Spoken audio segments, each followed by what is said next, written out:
Nagsisimula ang kwento sa pagkorona kay Prinsesa Lasira bilang pinuno ng kanyang mga tao. Habang nagpapatuloy ang koronasyon, si Tenchi at ang kanyang pangkat ng mga mamamatay tao ay nagtatago sa dilim, nagpaplano ng patayin siya. Nang gabing iyon, inatasan si Tenchi na pamunuan ang operasyon upang makapasok sa lumulutang na palasyo ni Lasira na tinatawag na Swan. Isinuot niya ang kanyang battlesuit na isang high-tech mechasuit at lumipad diretso papunta kay Swan. Sa loob, pinagmamasdan ni Lasira ang isang maalamat na battlesuit kasama ang kanyang mga kakampi na sina Kia at Ulite, at napansin niya na ito ay naging isang pagtatanghal dahil wala nang makakagamit nito.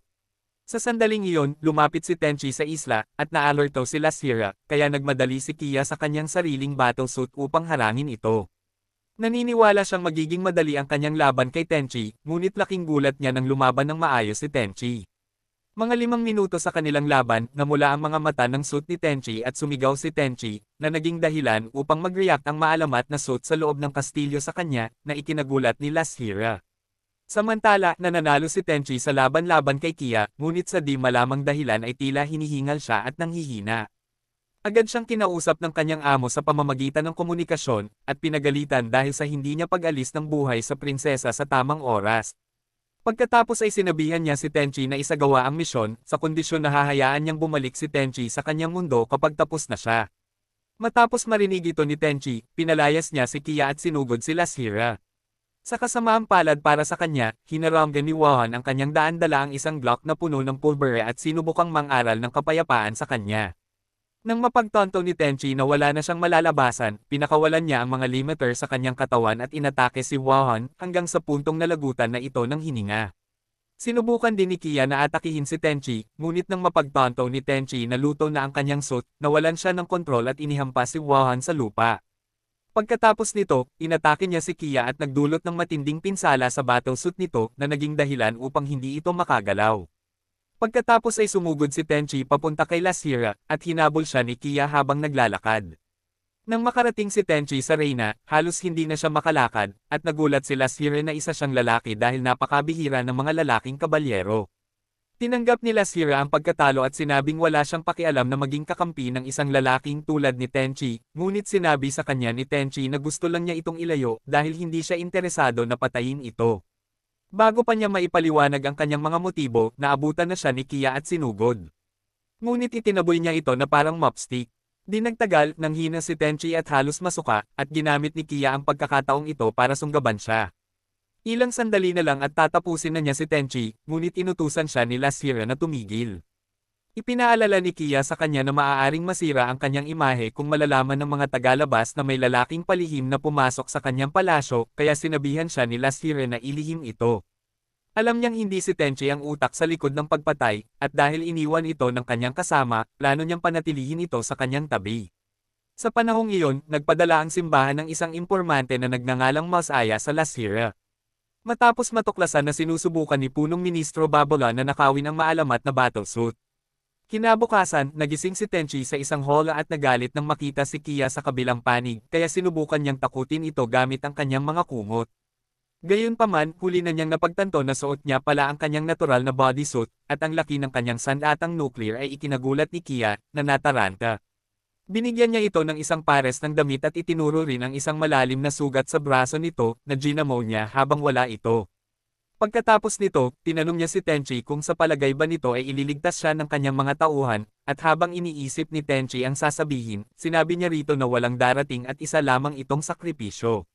Nang makitang pinipili ni Tenchi na manahimik, nagpasya siyang umalis, ngunit hindi bago niya ito pinagbantaan na papatayin siya kung ikakalat nito ang balita na nakapasok siya sa palasyo ng Reyna. Pagkatapos ay pinindot niya ang isang buton, at tumambad sa kanya ang malamig na hangin ng lumulutang na isla, na nagpapakita na madali siyang maihulog hanggang sa mamatay kung hindi siya makikipagtulungan. Pagkatapos, sinabi ni Kia kay Lasira na dapat niyang sabihin sa mga nakatataas ang tungkol sa pag-atake kagabi, ngunit naniniwala si Lasira na ang kanyang bansa ay nasa panganib kung gagawin niya ito. Pinaghihinalaan niya na ang Babylon ang nasa likod ng pag-atake at balak niyang imbestigahan kung bakit siya hinahabol nito. Sa panahong iyon, dumating si Mazeev at tinanong sina Kia at Lasira tungkol sa nangyari. Kaya ikinwento nila kay Kia ang nangyari kagabi, kasama na ang bahagi kung saan nahuli nila si Tenchi at ang puting mech nito. Kalaunan, nakatulog si Tenchi at nagising sa paghagod ni Mazeev sa kanyang magnum. Pagkatapos ay itinulak niya ang mukha nito sa loob ng kanyang pabrika ng gatas. Ngunit dumating si Kia at sinira ang kanilang magandang oras. Nang gabing iyon, palihim na pumasok ang kanyang kasama sa palasyo upang iligtas si Tenchi. Ngunit nang marating ni Tenchi ang barko ng kanyang amo, tinanong ng lalaki kung bakit hindi niya pinatay si Lashira at inutusan ang mga gwardya na halughugin siya. Laking gulat niya nang malaman niyang nilagyan ng tracking device si Tenchi at ipinapalagay na kakampi niya si Lashira. Habang tinatanong niya si Tenchi kung paano nakapasok sa isip niya ang Reyna, itinanggi ni Tenchi na nakipagkasundo siya kay Lashira, ngunit nagpa siya ang kanyang amo na mas mabuting patayin na lang siya. Gulat na gulat, ipinaalala ni Tenchi sa kanya ang pangako nilang ibabalik siya sa kanyang mundo. Ngunit tumawa ang kanyang amo at sinabing isa lamang siyang sakripisyo para sa pagpatay kay Lashira, habang naaalala niya ang mga sinabi ni Kia tungkol sa kanya bilang isang sakripisyo. Sa wakas ay napagtanto niya na siya ay pinaglaruan. Pagkatapos ay inatake niya ang kanyang amo kahit mahina at nilabanan ng ibang mga gwardya na lumalaban sa kanya. Kahit na mas kaunti sa bilang, isa-isa niyang pinag-ipon ang kanilang mga katawan at tumakbo palabas ng silid, nang hihina at natatakot para sa kanyang buhay, palabas. Muling inatake siya ng amo ni Tenchi, kaya nagpa siya siyang tumalon mula sa barko. Mabuti na lang at nakita siya ni Aura, isang prinsesa ng Sir Ivan, at iniligtas, ngunit hinabol siya ng kalaban. Di nagtagal, dumating si Kia upang hulihin si Tenchi, at napilitan ng amo na umatras. Maya-maya, dinala ni Aura si Tenchi sa base ni Lashira, kung saan nila natuklasan na mayroon itong nakamamatay na sakit dahil sa kanyang kondisyon. Nagtungo sina Mezia at Aura upang maghanap ng mga halamang gamot na maaaring magpagaling sa kanya. Gayunpaman, habang paalis sila, inatake ng kanilang mga kalaban ang Sisni. Kaya ginamit ni Kia ang isang battlesuit at nakipaglaban kasama si Wahan upang ipagtanggol ang palasyo. Samantala, nakasalubong ni Aura si Dal sa kagubatan, ngunit isinama niya ito kasama ang kanyang Dark Elf Field. Ilang sandali pa, bumalik siya sa Sisni kasama si Mezia, at iniligtas nila si Tenchi kasama ang mga halamang gamot. Habang nagpapatuloy sila sa kanilang paglalakbay patungo sa banal na lupain, nagpa siya ang prinsesa na isasama si Tenchi bilang kanyang tagapag-alaga. Habang papunta sila para tingnan siya, biglang lumabas si Tenchi ng banyo suot ang natural niyang bodysuit at aksidenteng nahawakan ang isang dakot ng milkers ni Kia, dahilan para matarante ito. Tila tumatakbo ito palabas ng banyo dahil inutusan siyang paligan ng isang grupo ng magagandang babae. Dapat ako, hindi siya. Dahil alam niya kung anong klaseng lalaki siya, tiyak na mawawala ng kontrol ang Johnson niya. Kalaunan ay ibinalik siya sa banyo, kung saan mahigpit siyang hinipol ng mga babae at pagkatapos ay nagbihis, nang komprontahin siya ni Lashir tungkol sa mga plano nito. Nagatubili siya sandali, ngunit nagpa siya na sumama dahil magiging pagkakataon ito para makakilala ng mas maraming kontrabida pagdating nila. Lubos na namangha si Tenchi sa tanawin ng lungsod, ngunit sinubukan niyang maging kalmado. Kinabukasan, dinala si Tenchi sa kastilyo, kung saan niya nakilala si Prinsesa Maria, ang pinsan ni Lashir, na lagi niyang nakakasama. Nagkaroon sila ng maikling pagtatalo na humantong sa pagbubunyag nila ng baluti ng isa't isa kay Tenchi, at hiniling dito na pumili kung alin ang mas maganda. Pinili ni Tenchi ang katulong ni Maria, ang baluti ni Yakine, para hindi na magkaroon ng digmaan sa pagitan ng mga bansa. Kalaunan, dahil si Tenchi ay isang kakaibang tao sa kabisera, pinasuot siya ng kwelyo bilang permit sa pagpasok. Habang papalapit sila, nagulat siya nang malaman na ang mga battlesuit ay mga ganap na sandata sa kanilang mundo, at sa makatuwid, upang matiyak na may mga supling o dekalidad na nilalang na isisilang, ang mga bansa ang namamahala sa pagpapakasal sa pagitan ni Seikishi. Dahil dito, dahil mataas ang populasyon ng mga kontrabida ng Seikishi, maaaring mapilitan si Tenchi na tumakas kasama ang isa sa kanila sa paglipas ng panahon. Tumungo sila sa isang arena kung saan nagtipon ang mga tao upang masaksihan ang isang opisyal na tunggalian sa pagitan ng dalawang kontrabida na Seikishi. Nagbihis ang mga babae ng isang espesyal na baluti na sumusukat sa dami ng pinsalang na idulot at umakyat sa entablado. Sa panahon ng laban, isa sa mga babae ang nanalo at malapit ng manalo, ngunit mabilis na nagbago ng estratehiya ang isa pa at pinatalsik siya palabas ng ring, na agad siyang na-disqualify.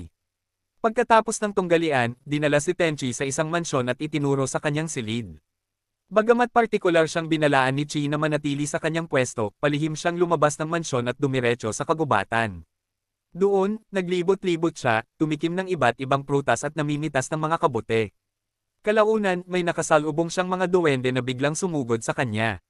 Dahil sa kanyang likas na kasanayan sa martial arts, na kaya niyang panindigan ang kanyang sarili. Nang tangkain ng mga lalaki na itaas ang antas ng labanan, dumating si Aura, ang kanilang pinuno. Sinabihan niya ang kanyang mga tauhan na umatras at si Tenchi ang tagapaglingkod nila Sara. Ngunit tila nagdududa sila dahil dapat alam ng lahat ng tagapaglingkod nila Sara na bawal pumasok sa kagubatan. Nang suriin nila ang mga bagay na napulot niya, laking gulat nila nang makakita sila ng isang bihirang kabute na pilak na nagkakahalaga ng napakamahal. Napansin ni Tenchi kung gaano sila kainteresado sa kabute, kaya nagpasya siyang itago na lang ito na labis nilang ikinagulat. Sinabi niya kay Ora na, maliit lang ang kapalit nito lalo na't iniligtas nito ang buhay niya. Pagkatapos, nag-usap silang dalawa tungkol sa hindi patas na sistema ng kasal sa mundo na tila ba ay ayos lang sa kanilang dalawa. Kalaunan, nang bumalik si Tenchi, nakasalubong niya si Yulite, isa sa iilang lalaking Seikishi, na sugatan at nakahiga sa isang puno. Inaangkin ni Yulite na napagod lang siya at nawala ng lakas. Agad na naghanda si Tenchi ng ilang halamang gamot na ipinamana sa kanyang pamilya bilang pamana at ibinigay ang mga ito sa kanya bilang gamot. Pagkatapos uminom ng mga halamang gamot, agad na nawala ng malay si Yulite kaya napilitan si Tenchi na isugod siya sa klinika. Sa klinika, bagamat sinubukan ni Yulite na mamagitin para kay Tenchi Dagmir, nagalit ng husto ang kanyang nakababatang kapatid at pinaalis si Tenchi. Paglabas ng klinika, umuwi si Tenchi, ngunit nakasalubong niya si Yakine habang nasa daan na napansin ang kanyang masamang mood. Nang ipaliwanag niya ang nangyari, nakiramay si Yakine sa kanya at sinabihan siyang huwag itong personalin. Tinanong siya ni Tenchi ng kanyang mga saloobin tungkol sa pagpapakasal sa isang estranghero, at ipinaliwanag niya na wala naman talaga siyang pakialam. Basta't makakatulong ito na mabawasan ang pangangailangang magkaroon ng digmaan.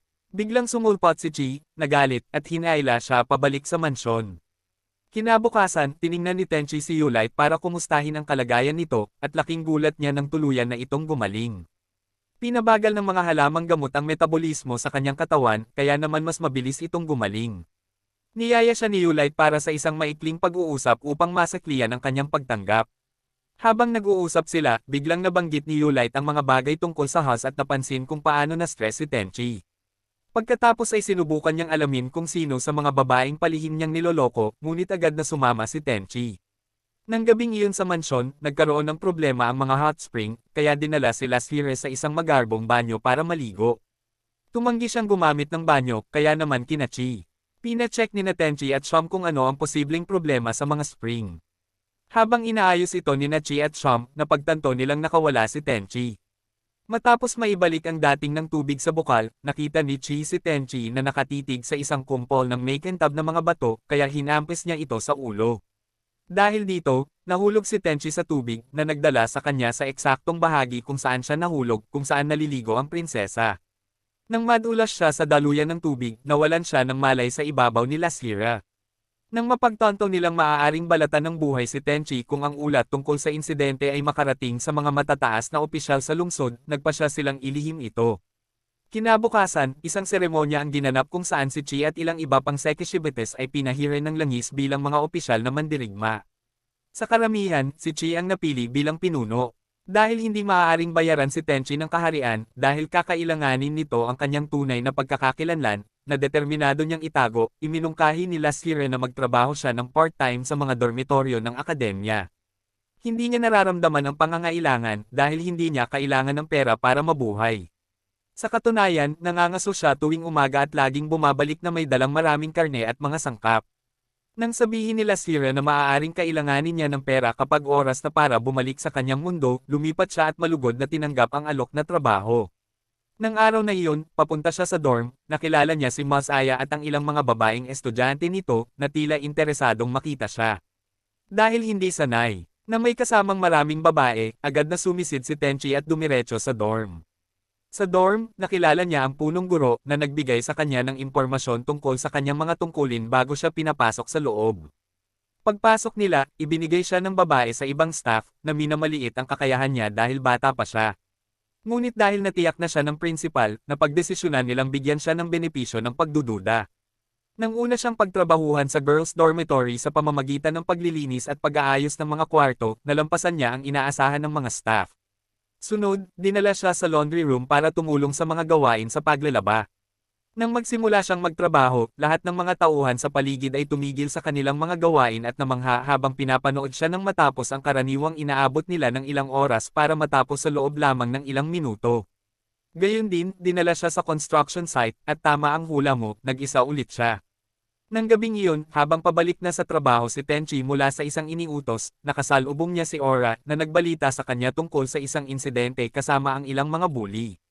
Ang ilan sa kanila ay nang-bully sa isa sa kanyang mga estudyante at nagtapon ng isang mahalagang panyo na pagmamay-ari ng kanyang pamilya. Ang panyo ay nasabit sa gilid ng bangin, kaya halos imposibleng maabot ito. Habang pinag-iisipan ni Aura na iulat ito sa awtoridad ng paaralan, namatay si Tenchi sa bangin at gumamit ng ilang rune para suportahan ang sarili habang kinukuha ang panyo. Nang makatayo siya muli, pinagalitan siya ni Aura dahil sa pagiging masyadong pabaya, ngunit tiniyak niya rito na kahit ang isang taong walang kwentang tulad niya ay hindi sana gagawa ng hakbang kung hindi siya sigurado sa kanyang kaligtasan. Tila, kumakalat na ang mga chismis tungkol sa mga talento ni Tenchi sa buong akademya, at ngayon ay naging popular na siya sa mga halls. Isang araw, habang nagtatrabaho si Tenchi sa kusina, sinenyasan siyang mag-deliver ng pagkain at agad siyang nagtungo sa address. Pagdating doon, nagulat siyang makita sina Aura at Lithia, isang mainit na guro. Magalang niya silang binati at bumalik pagkatapos may hatid ang pagkain, na sa huli ay mas nasiyahan sila kaysa sa inaasahan. Habang pabalik na sa trabaho, hinarang si Tenchi ng isang grupo ng mga babae na pumaligid sa kanya at nagsimulang hawakan siya ng mahigpit. Dahil dito, napilitan siyang tumakbo, ngunit ang mga babae, dahil ayaw nilang palampasin ang kanilang pagkakataong maging kakatwa, ay hinabol siya sa loob ng akademya.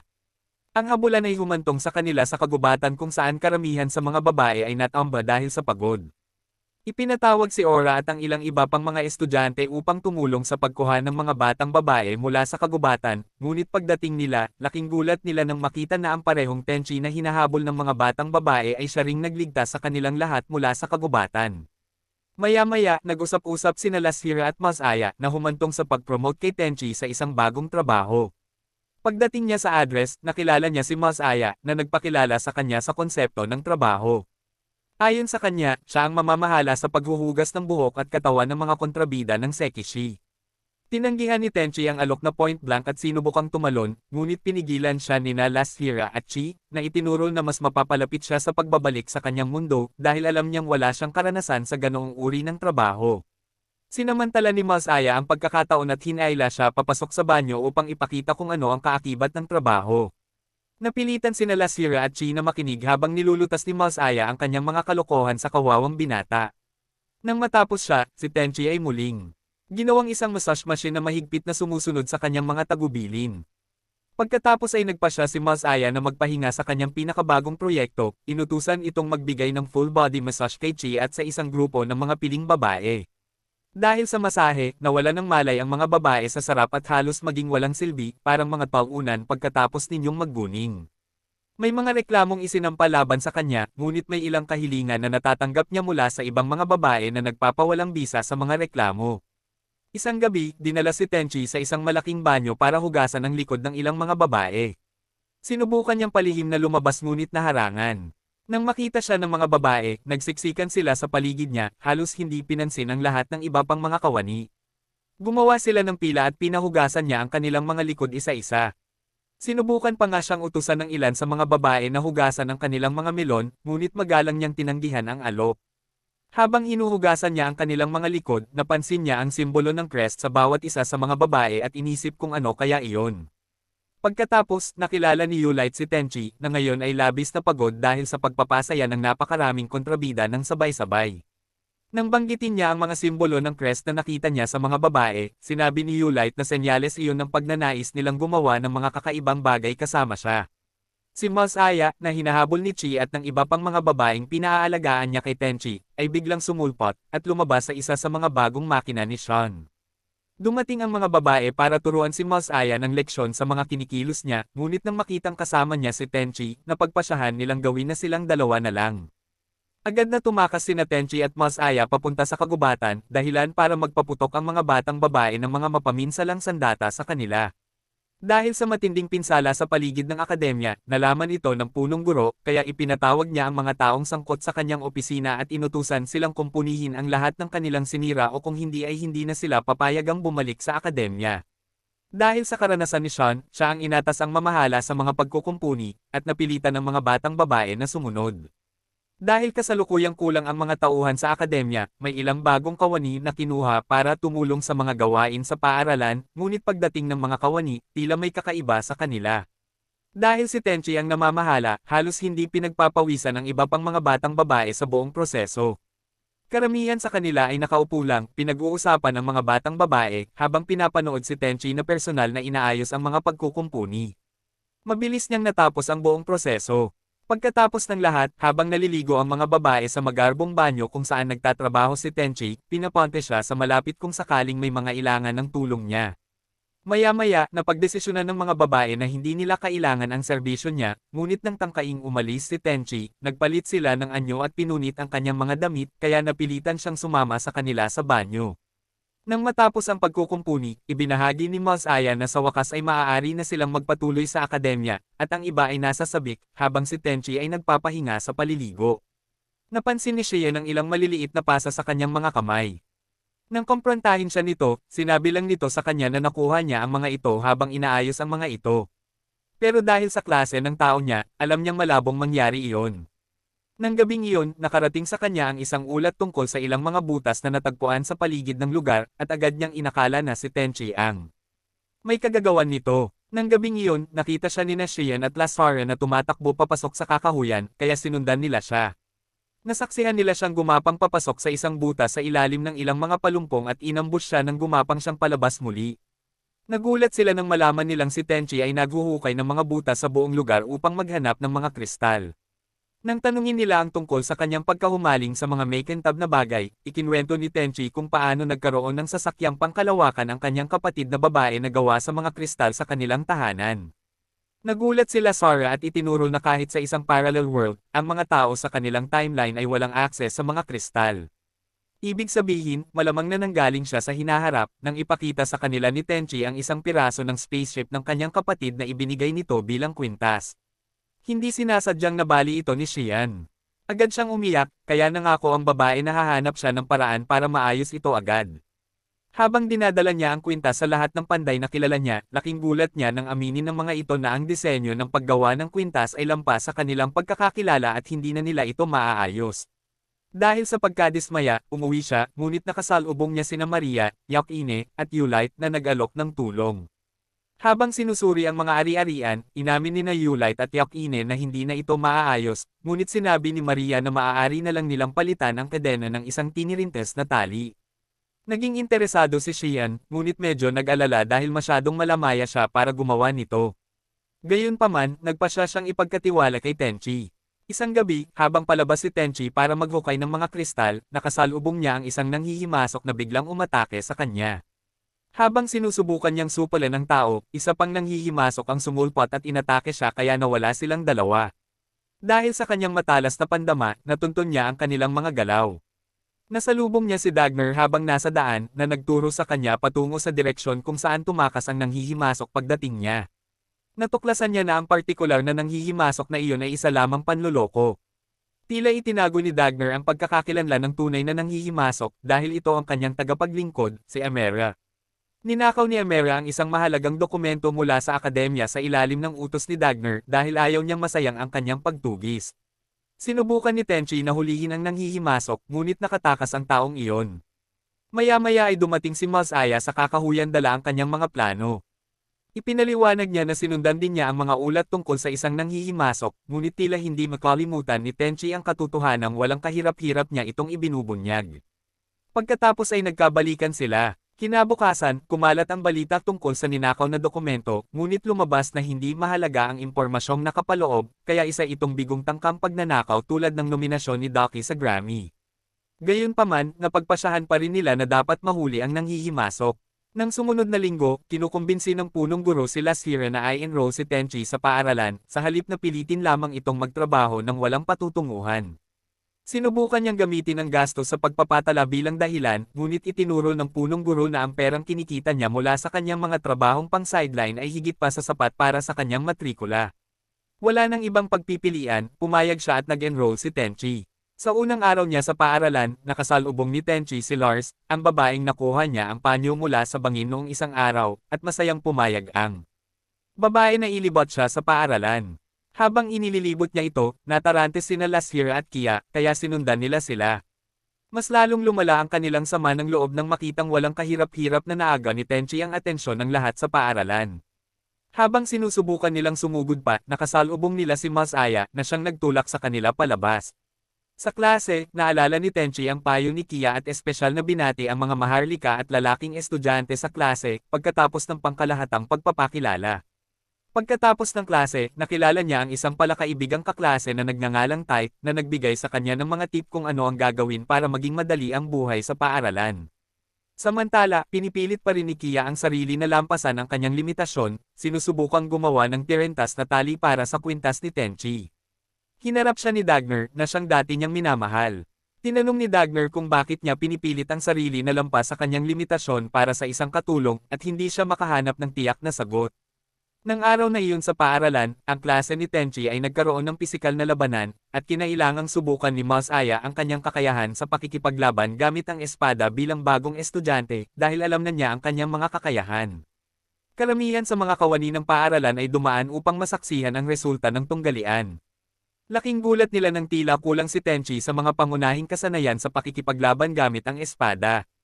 Sa kabila ng kanyang di makataong lakas, pinilit siyang magsanay kasama ang isang grupo ng mga babae. Maya-maya, nakulong siya ng ilang lalaking maharlika sa kanyang klase, na sawang-sawa na sa dami ng items yung nakukuha niya. Nagsanib puwersa sila laban sa kanya sa pagkukunwaring nagsasanay, ngunit kahit papaano, wala ni isa sa kanila ang nakagawa ng kahit isang atake. Kalaunan ay napagod sila at sumuko, iniisip kung anong klaseng tao siya. Pagkatapos ng klase, habang oras ng pahinga, pumunta si Tenchi sa dorm para tumulong sa mga gawain, at talagang nagulat ang mga staff nang makita siya. Kalaunan, pagbalik niya sa klase, inimbitahan siya ni Maria, na kaklase niya, at ang iba pang mga maharlika sa klase na kumain ng sabay. Habang nanananghalian, kinausap niya ang iba pang mga maharlika na itigil ang pamimintas, dahil lahat sila ay kaklase, at pumayag naman ang mga ito. Nabalitaan nila Sarah na kumakain ng hapunan si Tenchi kasama si Maria, at nagtampo ito at kung ano-ano pa. Pag-uwi ni Chi ng gabing iyon, ibinigay niya ang natapos na kwintas kay Tenchi, na tinanggap naman ito ng maluwag sa loob. Nang tinutokso siya ni Maya, ang katulong, tungkol sa pulang tali na ginamit niya, na nagpapahiwatig ng pag-amin ng pag-ibig, natarante siya at sinubukang agawin ito pabalik, ngunit tumanggi si Tenchi na ibigay ito. Habang nasa klase, napagtanto ni Tenchi na wala si Maria sa kanyang upuan, kaya tinanong niya si Lapis kung bakit, at sinabi nito sa kanya na may emergency meeting si Maria kasama ang kanyang mga kapwa-miyembro ng student council. Mas inuuna ang mga ganitong pagpupulong kaysa sa mga klase. Samantala, sa pagpupulong, nagpa siya ang mga miyembro ng konseho na samahan sila ni Tenchi. Sinimulan nila Sare sa pamamagitan ng pagpapahiram kay Tenchi na pinapahiram niya ito upang tulungan ang mga miyembro ng konseho ng estudyante sa mga trabahong hindi naman kailangan. Sinabi niya sa kanya na ang mga trabaho ang inuuna, at hindi niya dapat lapitan si Maria o sundin ang sinasabi nito. Kinabukasan, isinama ni Lapis si Tenchi upang makipagkita kay Lithia sa silid ng konseho ng mga estudyante. Tinawag niya itong mabangis na halimaw dahil sa pag-aatubili, ngunit nang sinubukan niyang tumutol, sinigawan siya ni Lithia matapos maalala ang trauma na idinulot nito sa kanya gamit ang kanyang mga kamay na may talento. Sa puntong iyon, tinanggap niya ang titulo para pigilan ang babae sa pag-iyak. Tinanong niya ito kung may trabaho para sa kanya, ngunit pinanumpa siya nito na hindi niya isisiwalat ang anumang ginawa sa konseho sa mga tagalabas. Pagkatapos noon, sinabihan niya itong bumalik mamaya pagkatapos ng klase. Pagkatapos ng pulong, lumabas siya para salubungin si Lapis at tiniyak dito na wala naman siyang masamang iniisip kay Lithia. Isa sa mga kapatid niyang babae ay laging seryoso ang hitsura ng kanya, tuwing panahon ng palakasan habang ang mga babae ay natututong lumangoy. Sina Tenchi at Yulite ay pinagkakaguluhan sa kanilang mga pagkain. Nakita ni Tenchi ang iba pang mga lalaking kabalyero na nagbibilad sa araw, at nalaman niya na hindi sila pinapayagang mag-ehersisyo dahil sa kanilang pambihira. Pagkatapos ay ibinunyag ni Yulite sa mga babae na si Tenchi ay isang miyembro ng konseho ng mga estudyante. Dahil dito, lalong sumikat ang kanyang popularidad. At pagkatapos ng oras ng palakasan, hinabol ng mga babae ang Doofus, habang gusto pa ring makipag-aral sa kanya para matikman ang kanyang kagandahan. Sa panahong iyon, tinipon ni Dagnir ang isang grupo ng iba pang mga lalaking naniniwala sa kanyang mga mithiin. Niyaya niya si Ceres na sumali, ngunit tumanggi ang lalaki at nagpaumanhin. Si Tenchi naman, matagumpay siyang nakatakas sa mga mandurumog at tumakbo papasok sa silid ng konseho ng mga estudyante. Doon, pinagalitan siya ni Lithia, ngunit nakita niyang hindi maganda ang pakiramdam nito, kaya tinanong niya ito kung oras na ba ito ng buwan. Tinawag niya itong mabangis na hayop dahil sa pananalita nito at sinubukang minamaliit ang sitwasyon bago ipaliwanag kung bakit gustong-gusto niyang manatili sa silid ng konseho sa halos lahat ng oras. Nagtataka si Tenchi kung bakit siya lang ang lalaki sa konseho, at kung bakit ang ginagawa niya ay tumakbo sa paligid ng paaralan. Dahil hindi alam ni Lithia na isa siyang kabalyero, sinabi niya rito na isa itong decoy, na kailangan para ilihis ang atensyon ng mga batang babae sa paaralan. Aniya, napakabihira ng mga lalaking kabalyero at hindi dapat ilagay sa panganib, hindi tulad niya. Nang gabing iyon, nagdaos ang mga babae ng isang pagpupulong kung paano nila mahahanap si Tenchi. Kinabukasan, dumating sila dala ang mga lambat pangingisda at hinabol siya. Sa isang punto, na-corner siya, na siyang plano ni Yakine na mapalapit sa kanya, ngunit nakaakyat siya sa mga pader at nakatakas. Pagkatapos ay pumunta siya sa silid ng konseho ng mga estudyante at nakita si Lithia na nakahiga sa kama. Nagreklamo siya na sana'y binyagan na lang siya, at sinubukan niyang ipagpatuloy ang kanyang trabaho. Pagkatapos ay inalok ni Lapis na ipagtimpla siya ng tsaa, at nagpa siya si Tenchi na tulungan siya. Nalaman ni Tenchi mula kay Aura na ang binyag ay ang paraan ng pagpapagaling o paggaling ng katawan ng isang tao gamit ang isang sino. Ngunit kinakailangan ng isang kontrata ng Diyosa. Pagkalipas ng ilang minuto, nakatulog si Lithia, at kinumpirma ni Ahal na may kinalaman si Tenchi sa tsaa. Pagkatapos ay iniabot niya ang mga sangkap kay Lapis at niresetahan ng gamot. Pagkalabas niya ng silid ng konseho ng mga estudyante, nagpatuloy ang ibang mga estudyante sa kanilang mainit na pagtugis. Nang gabing iyon, nalaman ni Tenchi ang higit patungkol sa binyag at kung paano nauugnay ang pagkukumpuni ng battlesuit sa simbahan. Sa ibang lugar, kinontak ni Flora si Maria at tinanong kung may nahanap na siyang magugustuhan niya. Ipinalam din niya kay Maria kung saan niya gugugulin ang kanyang bakasyon sa tag-init. Kinabukasan, habang kinumpirma ni Lithia na bumuti na ang kanyang kalusugan, ipinagpatuloy ng ibang mga batang babae sa paaralan ang kanilang pagtugis. Pinanood ng mga kawani ang patuloy na kaguluhan, at nag-isip sila kung dapat ba silang makialam. Ngunit pinayuhan sila ng punong guro na huwag muna. Maya-maya, matagumpay na tumakbo si Tenchi papasok sa silid ng konseho ng mga estudyante, at nagpasalamat si Lithia sa kanya para sa tsaa. Nang araw na iyon, pagkatapos tumulong sa ilang mga gawaing pang-abala, ginamit ng mga batang babae ang ilan sa mga imbensyon ni Juan at ginamit ang mga ito upang habulin siya, kaya pumasok siya sa kagubatan at ginamit ang mga puno upang pigilan sila. Sa kasamaang palad, may mga baterya ang mga bot, kaya ipinagpatuloy nila ang paghabol. Dahil sa mabilis na pag-iisip ni Yakine, tinulungan niya si Tenchi na makatakas. Pagkatapos ay pinayuhan niya itong manatili hanggang gabi. Habang hinahanap siya ng iba, sinabi ni Flora kay Lasira na wala si Tenchi sa kakahuyan, kaya tumungo sila sa bahay ni Maria. Doon, sinubukan ni Yakine na akitin si Tenchi ngunit nawalan siya ng malay habang ginagawa ito. Mabilis niya itong nasalo mula sa pagkahulog. Ngunit sa kasamaang palad para sa kanya, ang iba ay padalos-dalos na pumasok sa silid at napagpasyahan niyang inayos lang niya ang sarili niya. Pagkalipas ng ilang minuto, nagpulong si Maria kung saan sinabihan niya si Lasara na ibigay sa kanya si Tenchi dahil kinuha nito ang masahe ng kanyang katulong sa unang pagkakataon. Habang ipinapaalala rin niya kay Lasara ang insidente ng masahe, iminungkahi ng iba pang mga biktima ni Tenchi na maglaro ang magkabilang panig kung sino ang mag-iingat kay Tenchi. Sa panahong iyon, ipinagpatuloy ni Dagner ang kanyang mga pukana at napansin ni Yulite ang isang senadoryas mula sa kagubatan. Kinabukasan, habang ang mga batang babae ang nagho-host ng laro, nagpa siya si Yulite na pangasiwaan ang kaganapan, at binago niya ang mga patakaran para makamit ni Tenchi ang kanyang kalayaan sa pamamagitan ng pagsali. Agad na tumakbo ang mga kalahok papasok sa kagubatan, at nang bumalik ang pangkat ni Lasara dala ang kanilang basket, natuklasan ni Yulite na ang kanilang mga sangkap ay nakalalasan. Si Tenchi, sa kabilang banda, ay inambush ni Wahan na sumubok gumamit ng isang huwad na labanan upang agawin ang kanyang basket, kaya matagumpay niya itong naakit sa isang patibong. Nakita siya ni Medzaya, at pagkatapos ipaalam sa kanya ang tungkol sa kompetisyon, hinalikan niya ang pasa nitong noo bilang isang uri ng paggamot. Samantala, habang sinusuri ng Yulite ang kanilang mga sangkap, napansin niya na lumalakas ang signal sa radar. Maya-maya, inihanda nila ang kanilang putahe, at matapos pantayan ang kay Tenchi, inanunsyo nila na siya ang nanalo. Pagkaalis ni Lithia at Lapis, ipinakita niya sa iba ang kanyang mga sikretong sangkap, at nataranta ang mga babae. Nagbabala sila na huwag ipaalam kay Lithia ang tungkol dito. Nang gabing iyon, sinubukan muli ni Lithia ang kanyang tsaa at pinuri ito. Ilang araw bago ang bakasyon sa tag-init, sinubukan ni Dagner na isynchronize ito sa kanyang battlesuit, ngunit 20% lamang ang naabot niya.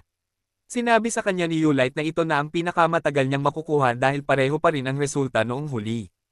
Nakaramdam ng inis si Dagner matapos hindi direktang masabihan na hindi niya kayang makipagkompetensya kay Dahl.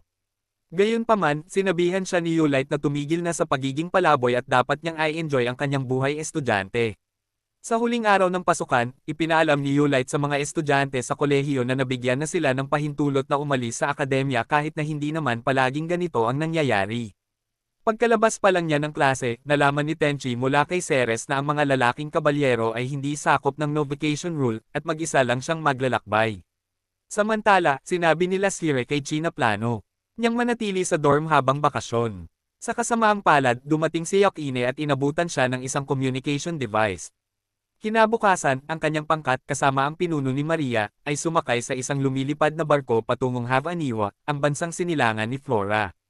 Noong nakaraang araw, bina-blackmail siya ni Flora gamit ang kanyang mga nakakahiyang litrato para pumunta, kaya wala siyang ibang magawa. Habang papunta roon, nakasalubong nila ang isang grupo ng mga barko, at nakita ni Tenchi ang Ceres, kaya sumugod siya sa tabi nito. Bago niya ito maabutin, narinig niya si Crotali na nakikipag-usap kina Ceres at Azuki tungkol sa pagpapasakay sa kanila sa bansa ni Flora. Pagkatapos ng kanilang pagkikita, nakita ni Ceres si Tenchi at saka ibinahagi kung paano nagsimulang ilayo ng kanyang mga tao si Azuki mula nang maging isang kabalyero ito. Nakiusap siya kay Tenchi na huwag sabihin kahit kanino ang tungkol sa kanilang plano na palihim na pumasok sa gate at sumang-ayon si Tenchi. Samantala, pinagmasdan ni Nalan at iba pang mga bandido ang barko, at pagkatapos ay nakita hindi lamang ang dalawang battlesuit, kundi pati na rin si Dagnir, isang lalaking kabalyero, kaya naghanda sila sa pagtambang. Ilang minuto ang lumipas, nakarating sila sa probinsya at nakita ang mga nakakahiyang litrato ni Flora na nakahanay upang ipakita sa kanila ang daan. Agad na itinago ni Shi si Tenchi mula sa kakaibang pinuno sa pamamagitan ng pag-utos dito na tulungan si Wahan sa pag-aalis ng mga dala. Sa daungan, nalaman ni Tenchi na alam ni Wahan ang tungkol sa Ceres, at laking gulat niya nang sabihin sa kanya ni Wahan na hindi niya ito sasabihin kahit kanino. Masaya siyang niyakap ni Wahan at tumakbo palayo. Ilang segundo ang lumipas, dumating si Flora at isiniwalat na narinig niya ang buong pag-uusap nila. Nang makalabas si Tenchi, nakita niya ang himpilan ni Ceres, kaya dali-dali siyang pumunta roon. Sa kanyang paglalakbay, nakasalubong niya ang ilang mga bandido at madaling nakaiwas sa isa sa kanilang mga pagsalakay. Nang makatakas, napansin niyang amoy dugo ang mga ito. Samantala, sinubukan ni Flora ang pinakabagong imbensyon ni Wahan at mahusay niya itong namanyobra. Nagdasal siya sa tech quiz bago sinabihan itong hawakan ang damuhan paminsan-minsan. Pagsapit ng gabi, nakarating si Tenchi sa villa ni Ceres, ngunit bumalik pagkatapos mapansin ang maraming kargamento sa malapit. Nang gabing iyon, sinalubong sila ni Flora ng isang pillow fight. Doon, ang huling taong makakaligtas ay makakatanggap ng malaking halaga ng pera at isang halik. Sa simula ng labanan, hinalikan ni Shi ang kanyang minamahal sa mukha, at sa sandaling siya ay natamba, nagkaroon siya ng ibang ideya tungkol sa longganisa nito. Para naman sa mga maharlika, sinubukan nilang pabagsakin si Flora, ngunit natalo niya sila gamit ang kanyang talino. Madaling natanggal ni Tenchi ang baluti ng dalaga at pinigilan pa si Kia na maamoy ang kanyang matandang kaibigan. Sinabi sa kanya ni Dagner na nakita na niya ang sable nito ng maraming beses, ngunit wala na siyang free pass. Sa kabilang banda, naaga ni Tenchi ang atensyon ni Yakine dahil sa tulong ni Flora. Laking gulat niya nang ideklara siyang panalo ng babae nang hindi siya hinarap ng harapan. Pagkatapos ay hinaplos niya ito sa pisngi at ibinaon sa kanyang mga melon. Nang gabing iyon, habang kumakain, nakaisip ng estratehiya ang magpinsan para makaganti kay Flora. Pumunta sila sa banyo at nakita nila itong sinusubukang kumbansihin si Tenchi para sa isang masahe. Kaya hinipnotismo siya nila Sira, at tinulungan niya ang Reyna na ma-relax ang kanyang kaba. Samantala, nagkita-kita ang mga bandido at nagplanong isagawa ang kanilang plano kinabukasan. Narinig sila ni Heizuki, na inakala nilang natutulog. Kinabukasan, lahat ng naninirahan sa mansyon ni Flora ay nagduso mula sa kakulangan ng tulog dahil sa masasayang ingay ng Reyna mula sa mga gawa ng kamay ni Tenchi. Sa panahong iyon, pinatahimik ni Cordeline ang mga gwardya at kinuha ang isang battlesuit habang si Tenchi ay casual na nag-aani ng mga halamang gamot. Nakita niyang hinahabol si Heizuki, kaya't pumigitin siya at tumakbo kasama ito. Habang ginagawa ito, ipinaalam ni Heizuki sa kanya ang plano ng mga bandido, kaya dumiretso siya sa mansyon ni Flora. Para kay Cordeline, inatake niya ang sistema ng depensa ng mansyon, at sinubukan silang gawing bihag ng isa sa kanyang mga tauhan. Sa kasamaang palad para sa kanya, mas malala pa sa London Bridge ang bumangga sa kanya si Tenchi. Ikinwento niya sa kanila kung paano nila pinlanong hulihin si Dagner, kaya nagmadali siyang iligtas si Aura. Nang marating niya ito, nakita niya itong nag-aalangan, kaya sinubukan niya itong ilabas doon. Ngunit sinabihan siya nitong panagutan ang nakita niyang ipinagbabawal na prutas. Bigla siyang bumalik sa normal niyang sarili, at natalo nila ang paparating na mga bandido. Sa labas, inakit ni Tenchi ang mga bandido at ginamit ang posporo para pabagsakin sila habang sina Aura at Wahan ay nakikipaglaban kay Cordeline. Habang nagmamadaling papunta si Kia sa bahay ni Dagner, sinabihan siya ni Lan na naroon na sumama sa kanya. Laking gulat niya nang sabihin sa kanya ni Dagner na gusto niya silang gamitin sa trabaho. Samantala, sinalubong ni Tenchi si Flora upang iligtas siya, ngunit nabaliw siya sa glizzy nito habang minamaneho nito ang battle sudo upang ipagtanggol si Cordeline. Bigla, ipinaalam ni Lan kay Cordeline na matagumpay niyang nabihag si Dagner, kaya sumenyas siya para umatras, nang mapagtanto niyang dinukot si Dagner. Sinabi sa kanila ni Tenchi kung saan sa palagay niya ay naroon ang mga kabalyero, at nagpasya silang magtiwala sa kanyang likas na ugali. Habang papunta sila roon, tinalakay ni Dagner kay Cordeline ang benepisyo ng pagtatrabaho nila sa ilalim niya. Ngunit sinabi niya rito na gusto niyang magsilbi itong alipin para sa mga bandido nito. Nang makita niyang kasali ito sa laro, ipinakita niya rito na naiiba ito sa ibang mga maharlika, kaya hiniling niya rito na ipadala ang kanyang mga gwardya habang inaayos nila ang mga bagay-bagay. Matapos ibigay sa kanya ang binhi nito, pumayag siyang makipagtulungan dito, kaya naghanda sila bago dumating ang grupo ni Tenchi. Pagdating nila, nakita nila ang mga bihag na dinadala sa isang lalagyan, kaya't ginulo nila ang atensyon ng mga ito at umalis dala ang sasakyan nang hindi nalalaman na kumilos sila ayon sa plano ng mga bandido. Sa labas, nalaman ni Tenchi na alam na nina Lasira at ng mga batang babae ang sitwasyon ni Nasir at Azuki. Pagkatapos ay ginulat sila ni Lasira nang palayain sila ng walang parusa. Pagkatapos ng bakasyon sa tag-init, bumalik ang mga estudyante sa akademya. Samantala, isa sa mga bandido, na nagngangalang Lan, ay nagbalat kayo bilang isa sa kanila, ngunit hindi niya mapigilan ang sarili. Minsan, nakita ni Tenchi ang kanyang pagnanakaw, kaya dali-dali niyang ibinalik ang ninakaw nito sa may-ari. Napansin siya ni Lan, at napukaw nito ang kanyang kuryosidad. Sa ibang lugar sa banal na lupain, ang grupo ng mga bandido ay kumakain at ipinagdiwang kung gaano kadali para sa kanila ang palihim na makapasok sa lungsod sa tulong ni Dagner. Samantala, sa loob ng bahay, ipinagtapat ni Cordeline kay Dagner na sa tingin niya ay hindi siya sapat na magaling para makapasok sila sa banal na lupain. Ipinaalala niya rito na sinabi niya rito na siya ang tunay na kahulugan ng pagkakaiba. Pumayag naman ito at pinahusay ang kanyang kakayahan sa cougar. Pagbalik sa paaralan, nakipagkita sila ng pribado kay Tenchi at inalok ito ng pagkakataong. Gamitin ng matalino ang kanyang mga kamay, ngunit tumanggi ito at iniwan siya. Samantala, sa tahanan ni Dagner, nagkaroon siya ng isang kunwaring labanan kasama ang iba pang mga lalaking kabalyero, at sinabihan siya ni Yulite na magmungkahi ng isang paligsahan ng mandirigma sa mga miyembro ng paaralan sa konseho ng mga estudyante. Kinabukasan, sinabi sa kanila ni Dagner, at agad itong tinanggap ng mga miyembro ng konseho. Kalaunan ay iniulat niya ito kay Yulite at humingi ng pabor, ngunit binigyan siya ng tiyuhin ng isang kondisyon. Pagkaalis ni Dagner, tinanong ni Yulite kung maaasahan ba ang mga taong dinala ni Dagner sa banal na lupain para sa kanyang mga plano. Nang gabing iyon sa dorm ni Dagner, sinubukan ni Emra na disiplinahin sila dahil sa pagnanakaw ng maraming alahas, ngunit nabawi ang kaso ni Umino. Pumasok si Dagner sa kanila at inutusan sila na huwag sirain ang kanyang mga plano. Inihagis niya sa kanya ang isang piraso ng alahas at siniguro na maayos ang kalagayan ng kanyang cordlanist. Nang gabing iyon, tumawa si Leihera na parang baliw habang kinakalkula ang perang kikitain niya mula sa pagsali sa paligsahan, habang si Kia ay kakaiba na masyadong maaga ang kaganapan. Kinabukasan, karamihan sa mga estudyante ay nagparehistro para sa paligsahan, at ang ilan ay na-screen out.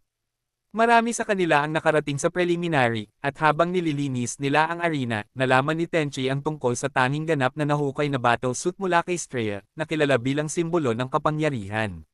Sa kabilang banda, tiningnan ni Leihera ang listahan ng mga laro at sabik na inaabangan ng kay Tenchi. Kinabukasan, habang ginagawa ni Tenchi ang kanyang mga paminsan-minsang trabaho, dumating si Emra at nagpasalamat dito sa pagliligtas kay Dagner. Pagkatapos ay hiniling niya na sana ay hindi sila magkaibigan. Pagkaalis niya, dumating si Masaya at ikinabit si Tenchi sa tali. Kinaladkad niya ito palayo matapos ipakita sa iba ang kanyang pahintulot na bantayan siya hanggang sa magsimula ang torneo.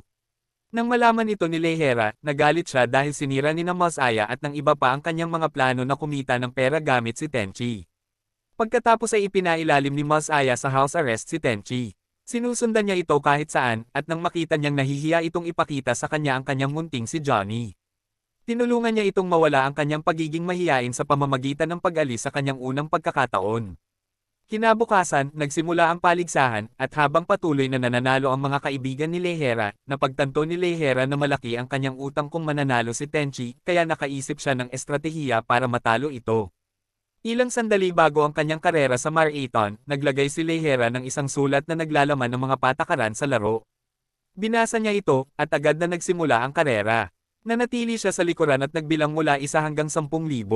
Mabuti na lang at nakita siya ni Lithia, kaya pinigilan niya ito at inutusang tumakbo. Gumamit si Leihera ng iba pang mga taktika para lumihis ito sa landas at bigyan ng iba ng sapat na oras para manalo sa karera. Hindi nagtagal ang plano, at nang makabalik si Tenchi sa tamang landas, nalagpasan niya ang karamihan sa mga estudyante, kabilang si Dagner, na nagretiro at nakipag-usap kay Kia. Habang tumatakbo ang karera, naabutan ni Tenchi si Aura, ngunit naisip niya ang magandang babaeng nagtulak sa kanya palayo sa kurso, kaya binagalan ng hanggal ang kanyang takbo. Nakita siya ni Kia at dali-daling lumapit sa kanya, pinagbantaan siyang itatapon nito ang lahat ng kanyang mga kristal kung matatalo siya. Dahil sa takot, nahabol niya ang kanyang takbo, kaya binilisan niya ang kanyang takbo na parang si Tropcon, at hindi lamang natakbo lampasan si Aura, kundi pati na rin ang kanyang mga responsibilidad. Nag-aalala na magitan ng mga babae para hikayatin siyang bumalik para sa kanyang premyo, ngunit siya ay nabigla. Maya-maya, pinakain siya ni Aura ng tubig gamit ang kanyang bibig at pagkatapos ay sinubukang aminin ang kanyang nararamdaman sa kanya, ngunit sinira ni Kia ang matamis na sandali nang magpakita siya. Pagkatapos ay dinala sila ni Wahan patungo sa arena. Nang gabing iyon, sinuri ni Dagner at Lan ang banal na lupain, at plano nilang paalisin si Tenchi upang makamit ang kanilang layunin. Binalaan sila ni Emra na huwag itong gawin, ngunit pinatahimik siya ni Dagner.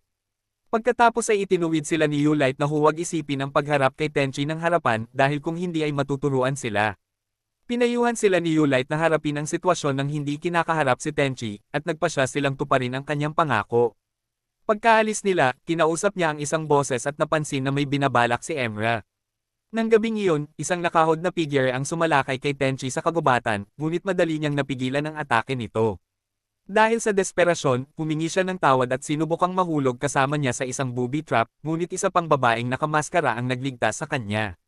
Nagpasalamat siya rito, ngunit sinabi nito sa kanya na alam niyang makakalabas sana ito nang wala ang tulong niya. Kinabukasan, nakita ng mga estudyante ang isang malaking lumilipad na kastilyo patungo sa kanilang paaralan. Noong gabi bago iyon, sinimulan ni Dagner ang kanyang plano, at madaling ikinulong ng mga bandido ang mga security guard. Tiningnan nila ang mga computer at pinag-usapan kung gaano kaluwag ang seguridad. Nag-aalala, tinanong niya si Emra. Ngunit ininsulto siya ni Lan. Bigla, sumama sa kanila ang aide ni Yulite, at binalaan ni Dagner sila na huwag nang mag-alaga. Kinabukasan, pinanood ng mga estudyante ang paglutang ng kastilyo at isang pagsabog ang narinig sa malapit. Nagsidating ang mga lalaking kabalyero sa ilalim ni Dagner suot ang kanilang mga battlesuit at sinalakay ang sistema ng seguridad ng banal na lupain. Nalaman ni Hana ang katotohanan matapos masaksihan si Dagner na nagsasalita tungkol sa pananakop. Agad siyang nakatakas at tinawag na biro si Dagner dahil sa pag-aakalang kaya nitong sakupin ang lupain gamit lamang ang control room. Samantala, sa tahanan ni Leihera, nagreklamo si Leihera habang iniisip kung paano nakapasok ang Babylon sa banal na lupain. Nakatanggap siya ng tawag mula sa punong guro na humihingi ng paliwanag. Ngunit ipinaliwanag ni Leihera na wala siyang kinalaman sa sitwasyon sa lugar. Pagkatapos ay humingi ng kooperasyon ang punong guro at ibinalik niya ang kontrol sa pangkat ng mga evacuation. Pagkatapos ng tawag, inutusan ni Leihera si Tenchi na magsilbing pangakit para mailigtas ang kanilang mga kaibigan. Pagkaalis niya, napansin ni Shi ang takbo ng pag-atake ng isa sa mga battlesuit at napagtanto niyang si Dagner ang unang sumalakay sa mga tao ni Leihera sa saya. Dumiretso si Tenchi sa pagawaan at nakita si Wahan na gumagawa ng isa pang prototype ng battlesuit. Pumili siya ng isa na magagamit kahit wala itong anumang baluti at ginamit ito upang patumbahin ang mga bandidong nag-e-espia sa kanila. Pagkatapos ay sumugod siya diretso sa kagubatan upang iligtas si Aura na halos natutulog. Pumasok siya ng bongga at pinalayas ang mga bandido bago sinunggaban si Aura at mabilis na pinatakbo ang sasakyan nito. Habang pabalik sila sa bakuran ng mga estudyante, nakita nila ang isa sa mga sundalo nito na sugatan dahil sa pagharap kay Dagner at iba pang mga lalaking kabalyero. Napagtanto ni Aura na hindi naman nasugatan ang kanilang battlesuit, kaya naghanda sila para sa pinakamasamang maaaring mangyari. Mabuti na lang at gumana ang sistema ng depensa ng paaralan at pinaputukan ng mga lalaking kabalyero na nagbigay sa nasugatang duwende ng oras para makatakas. Pinaputukan naman ng sistema ng depensa ang lumulutang na tore at inutusan ni Babylon ang lahat ng battlesuit na nasa ilalim ng kanyang pamumuno na ipadala sa labanan. Bigla siyang nakatanggap ng mensahe mula kay Flora na nalaman ang kanyang presensya sa banal na lugar. Hinamon niya ito na pigilan siya at laking gulat niya nang gumamit ito ng isang nakabaluti na tren upang barilin ang lumilipad na kuta nito. Habang naroon, tinawagan ni Flora ang punong guro upang ipaalam sa kanya na tinutulungan niya ito. Samantala, sa bakuran ng paaralan, nagpatuloy ang mga lalaking kabalyero sa kanilang pag-aalsa, kaya sinubukan ni Lithia na magsuot ng battlesuit upang harapin sila, ngunit pinigilan siya ni Lapis, binalaan siya kung gaano ito kadelikado. Sa kasamaang palad para sa kanila, sila ay nakita, kaya binaril sila ng isa sa mga kabalyero, o iyon ang naisip niya. Mula sa kung saan, lumitaw si Tenchi at iniligtas sila. Iniwan niya ang Kikujin kay Aura upang hawakan at tumakbo palayo. Nang makita siya ng mga lalaking kabalyero, pinagtatawanan nila siya, iniisip na natatakot na siya. Sa kabilang banda, inutusan ni Masaya ang kanyang mga estudyante na tumulong sa proseso ng paglikas at tinulungan din ang mga nasugatan. Sa gilid ng kanyang mga mata, nakita niya si Kia na umaakyat sa hagdan at pinapanood ang labanan ng hindi makapaniwala. Bigla nilang napansin si Tenchi na tumatakbo palayo at hinahabol siya ng iba pang mga lalaking kabalyero. Alam ni Dagmir na isa palang kabalyero si Tenchi, at nakita niya itong sumusugod papunta sa battlesuit na sinubukang gamitin ni Lithia kanina, kaya sinubukan niyang barilin si Tenchi. Mabuti na lang at nakita siya ni Wahan at nauna siyang binaril. Nang makarating si Tenchi sa kukon, hinawakan niya ito sa harap ng lahat, at ang battlesuit ay tumugon sa kanya. Si Leihera, na nakatanggap ng ulat tungkol sa proseso ng paglikas, ay nakita si Tenchi na papasok sa battlesuit. Agad na ginamit ni Tenchi ang mga light attributes ng batang lalaki at ang pangunahing komento na mayroong isang simbahan na naniniwala na ang puting battlesuit ang magliligtas sa mundo. Hindi tulad ng madilim na bersyon, sa isang galaw, nilabas ni Tenchi ang isang battlesuit. Pagkatapos ay pinaputukan niya ang marami sa mga ito, naiwan si Dagmir bilang kanyang huling merienda. Habang sumusulong si Tenchi sa mga maharlika, pinaulanan siya ng bala ng iba pang mga bandido para pigilan siya. Dahil dito, umatras siya sa arena, kaya sinundan nila siya. Doon, mahusay niya silang pinatalsik isa-isa. Ang kanyang pabago-bagong galaw ay ikinagulat ng lahat, at sa sandaling mapagtanto ng mga babae na si Tenchi ay isang kabalyero, ang kanilang sukatan ng pag-ibig ay biglang tumaas. Samantala, pinanood ni na All-Might at Mesaya si Tenchi na haborin ang kanilang battlesuit, at tinitigin siya ni Mesaya ng walang bahid ng kulay sa mga mata.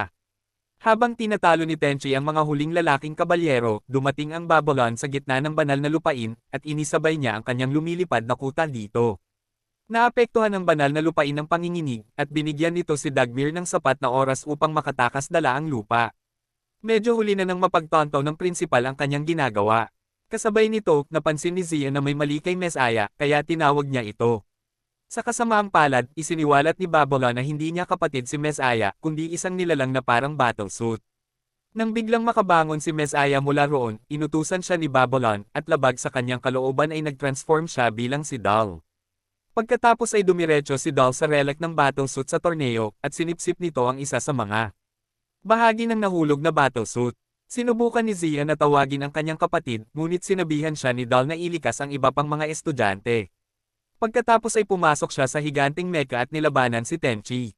Gumanti ang lalaki sa mga atake niya, at nang subukan niyang magpatama ng isa pang tama, tumigil ang mecha niya. Naisip niya kung dahil ba ito sa oras na ginugol niya kasama ito. Sa panahong iyon, inilikas ng mga estudyante ang lugar, at iniwan nila si Tenchi upang asikasuhin siya. Sinubukan ni Doll na kumbansihin si Tenchi na sumama sa kanya, ngunit sinabihan siya ni Doll na sumama sa kanya. Tumanggi siya, sinabing nilikha siya para lumaban at iyon lang ang kaya niyang gawin. Ang mga estudyanteng lumikas papunta sa Swan, isang lumulutang na barkong pangkalawakan, ay nag-isip kung paano mailalabas si Tenchi sa gulo. Bigla, pinaputok ni Flora ang isang malaking canyon sa mga battlesuit, at mabilis siyang binalaan ni Maria tungkol dito. Nakaiwas siya sa atake sa mga huling sandali, ngunit ang pagsabog ay nagpatomba sa kanya, at mahimalang nakatakas siya kasama sila Sira at ang kanyang paksayon. Bigla, nakita nila ang ibang mga battlesuit na sumusugod patungo sa kanila, kaya inutusan nila Sira si Tenchi na lumaban. Sa kasamaang palad, nagyelo ang kanyang battlesuit tikon, kaya nag-isip sila kung paano ito gagawin. Laking gulat nila, pinindot ni Flora ang isang buton, at giniba nito ang isang bangin, na muntik na silang maging mashed cheese. Mabuti na lang at nakatakas sila, at natalo nito ang kanilang mga target. Napagtanto ni Tenchi na nakalimutan niya ang kanyang mga mahal na kristal sa banal na lupain. Nang madulas siya, hinabol siya ni Shia, habang ipinapaalala sa kanya na sinira niya ang pangako nito sa kanya noong nasa sirang banal na lupain. Nakipagkita si Yulite kay Babylon at nag-aalalang nagtanong kung paano maaaring masira ni Tenchi ang kanyang mga plano, ngunit sinabihan siya ng una na huwag mag-alala.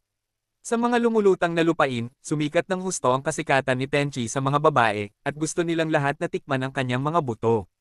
Sa kabilang banda, si Shia ay masyadong malalim ang iniisip kaya ang tanging iniisip niya ay si Dagner. Paglabas niya, ipinakita sa kanya ni Emra ang isang aparato sa komunikasyon mula kay Dagner. Sa loob, ibinahagi nila Sire sa punong guro at kay Wahan na si Tenchi ay mula sa ibang mundo. Pagbalik sa banal na lupain, pinag-usapan nina Alan at Cliff kung paano nila planong sakupin si Sir Ivan, ang bansa ni Aura, at ang Havaniwa. Napansin nila kung gaano karami ang pumapayag na manatili na lang sa banal na lupain, at ang ilan ay tumakas matapos ang nakakatakot na labanan kay Tenchi. Dumating si Land at binalaan silang mag-ingat sa mahalagang kayamanan ng kanyang mga bandido. Samantala, habang dumadaong ang mga lumulutang na isla sa isang kalapit na daungan, nagpasya si Wahan na ipakita kay Tenchi kung paano gumawa ng isang nakakompress na armas. Isinuot niya ang kanyang battle suit at dumampot ng isang malaking bato, at pagkatapos ay agad itong idiniin gamit ang isang hoe. Pinagmasdan siya ni Shia ng may paghihinala, at ng gabing iyon, palihim siyang pumasok sa kanyang tolda at sinubukang saksakin si Tenchi gamit ang isang espada. Ito ay isang kahilingan na natanggap niya mula kay Dagner upang tulungan siyang makamit ang kanyang kalayaan. Sa huling segundo, nagbago ang isip ni Shia at lumabas ng tolda. Sa labas, nakita niya sila Sira, na nagtanong sa kanya kung bakit hindi niya natapos ang trabaho. Pagkatapos ay binanggit ni Shia kung paano niya hindi magawang gawin ito. Kinabukasan, bumalik si Shia sa banal na lupain kasama si Emera, at binalaan siya ni Emera na maaaring hindi siya tanggapin dahil hindi niya matutupad ang kahilingan ni Dagner. Nang malaman ito nila Sira, nakita niya ito bilang perpektong pagkakataon upang bumalik, kaya nilabag niya ang lahat ng mga protokol at bumalik sa lupain. Dumating si Shia at sinubukang kumbansihin si Dagner na itigil ang kanyang ginagawa, at sinundan siya, ngunit tumanggi ito at sinabi sa kanya ang kanyang plano na mamuno. Nang mga sandaling iyon, napagtanto niya na wala na siya sa sarili. Niyakap ni Dagner si Shia at kinuha ang aparato sa kanyang bulsa. Pagkatapos ay kinausap niya sila Sira, na nasa kabilang linya, at sinabihan siyang isa itong idealista. Masayang ipinaalam nila Sira sa kanya na hindi siya mag-aatubiling harapin siya. Bigla, dumating ang Sisni sa banal na lupain, ngunit bumagsak ito sa lupa sa kalapit na kampo dahil sa vacuum ni Ina na nilikha ni Dagner noon. Agad niyang inutusan ang mga kabalyero na sirain ang prisma reactor ng barko ng Sisni. Habang sumusugod ang mga bot sa barko, ilan ang natamba ni Wahan gamit ang pulbere. Pagkatapos ay nakipaglaban siya gamit ang isa pang battle suit. Samantala, palihim na lumabas si Tenchi at madaling natalo ang mga bandido. Pagkatapos ay sumigaw si Shia sa isang gwardya at inihagis ito kay Dagner, na akmang babarilan sana si Tenchi. Galit na sinabihan niya si Emra na hulihin at patayin si Tenchi. Sa kabilang banda, lumihis ng landas si Tenchi habang tumatakbo palayo kasama si Shia, at gumamit siya ng isang battle suit. Agad siyang kumuha ng baril at bato. Pagkatapos ay idiniin niya ang bato at pinaputokan ang aparatong nakabaon sa lupa, na siyang dahilan ng pagsipsip kay Ina sa hangin. Matapos itong sirain, muling lumipad si Swan, ngunit bigla silang inatake ng isang malaking sinag. Mabuti na lang at nakatakas sila sa sakop nito at nagpas siyang tumakas matapos makitang ang atake ay nagmumula sa itim na kalasag ni Dal. Inutusan siya ni Dagner na habulin sila, ngunit tumanggi siya at ipinaalam sa kanya kung paano siya naghirap ng husto para maabutin siya. Tinawag niya itong walang silbi, ngunit sinabihan siya ng babae na tingnang mabuti ang kanyang sarili sa salamin. Sinubukan niyang makipagtalo sa kanya, ngunit sinabi nito sa kanya na maaari niya itong gawing biktima ng digmaan. Sa barko, humingi ng tawad si Shia sa kanyang pagiging makasarili, at pinatawad siya ni Lasira. Pagkatapos ay isiniwalat niya na sinabi na sa kanila ni Nizay ang tungkol sa patibong ni Dagner. Nang tanungin kung ano ang susunod na mangyayari, tumawa si Lasira na parang may ilang tornilyo na nakawala at nagsalita tungkol sa punanetailang nakatago mula sa ibang bahagi ng mundo. Pagkatapos ay tinanong siya ni Tenchi kung hindi ba siya makakaisip ng dahilan para sa simbahan. Samantala, nagtalo ang mga ama ng simbahan kung paano aalisin ang banal na lupain upang maiwasan ang pagpunta ng mga puwersa ng Babylon sa ibang mga bansa. Habang nag-iisip sila ng mga estratehiya, sinabi sa kanila ng kanilang pinuno, ang Papa, na nabuksan na ang selyo ni Gaia, kaya plano nilang ipadala ang kanilang mga espesyal na puwersa. Kinabukasan, ipinaalam ni Wahan kay Tenchi ang tungkol sa kanilang paggalaw kay Sharafan, at sinabihan itong tulungan siya sa pagpapanatili ng mga Kikujin. Sa panahong iyon, nakita ni Lasire si Shia na nag-eespiya sa kanila, kaya tinanong niya ito kung ano ang nangyayari at hinimok itong humingi ng tawad sa kanya kung iyon ang bumabagabag sa kanya. Kalaunan, dumating ang Swan sa Sharafan, at nalaman nila na humingi ng tulong ang simbahan sa bawat bansa upang mabawi ang banal na lupain. Nalaman din nila Sira na si Skitrio, ang kanyang bansang sinilangan, ay isa sa ilalim sa pamamahala ng sama-sama. Nag-schedule sila ng isang pagpupulong kasama ang hari para sa susunod na araw, at sila ay tinatrato bilang mga panauhing pandangal. Pagkaraan ng ilang sandali sa tirahan ng mga panauhin, pinag-usapan ng pangkat nila Sira kung ano ang ibig sabihin ng pagkawala ng soberanya ng kanilang bansa, ngunit umakto sila Sira na parang wala siyang pakialam. Inamin niya na ang ikinaiinis niya ay ang katotohanang hindi niya kayang suntukin ang Babylon. Nang gabing iyon, palihim na naglibot si Tenchi sa kastilyo upang hanapin si Aura. Nang makita niya kung nasaan ang babae, dinala niya roon si Lasira. Doon, pribadong kinausap ni Lasira si Aura. Ngunit nalungkot si Aura na hindi sumipot si Tenchi, ngunit naalala niya na isa itong baliw. Kinabukasan, nakipagkita sila sa hari ng Sharafan, at sinabi nito sa kanya na siya lang ang bansa bukod kay Skitrio na gustong magbigay ng kapangyarihan sa simbahan para makipaglaban kasama si Tenchi. Ngunit hindi rin siya sigurado kung maaasahan si Tenchi. Bigla, pumasok si Aura sa pulong at hiniling sa kanyang ama na subukan si Tenchi. Kinabukasan, isinama ng mga gwardya ni Aura si Tenchi sa kagubatan upang maging pamilyar siya rito. Sinabihan nila siyang kailangan niyang makipagkarera laban sa tribo upang patunayan ang kanyang sarili na karapat-dapat. Nang gabing iyon, sinubukan niyang palihim na pumasok sa kagubatan, ngunit nakita siya ni Kia, at pagkatapos ay sinubukang humingi ng tawad sa kanya.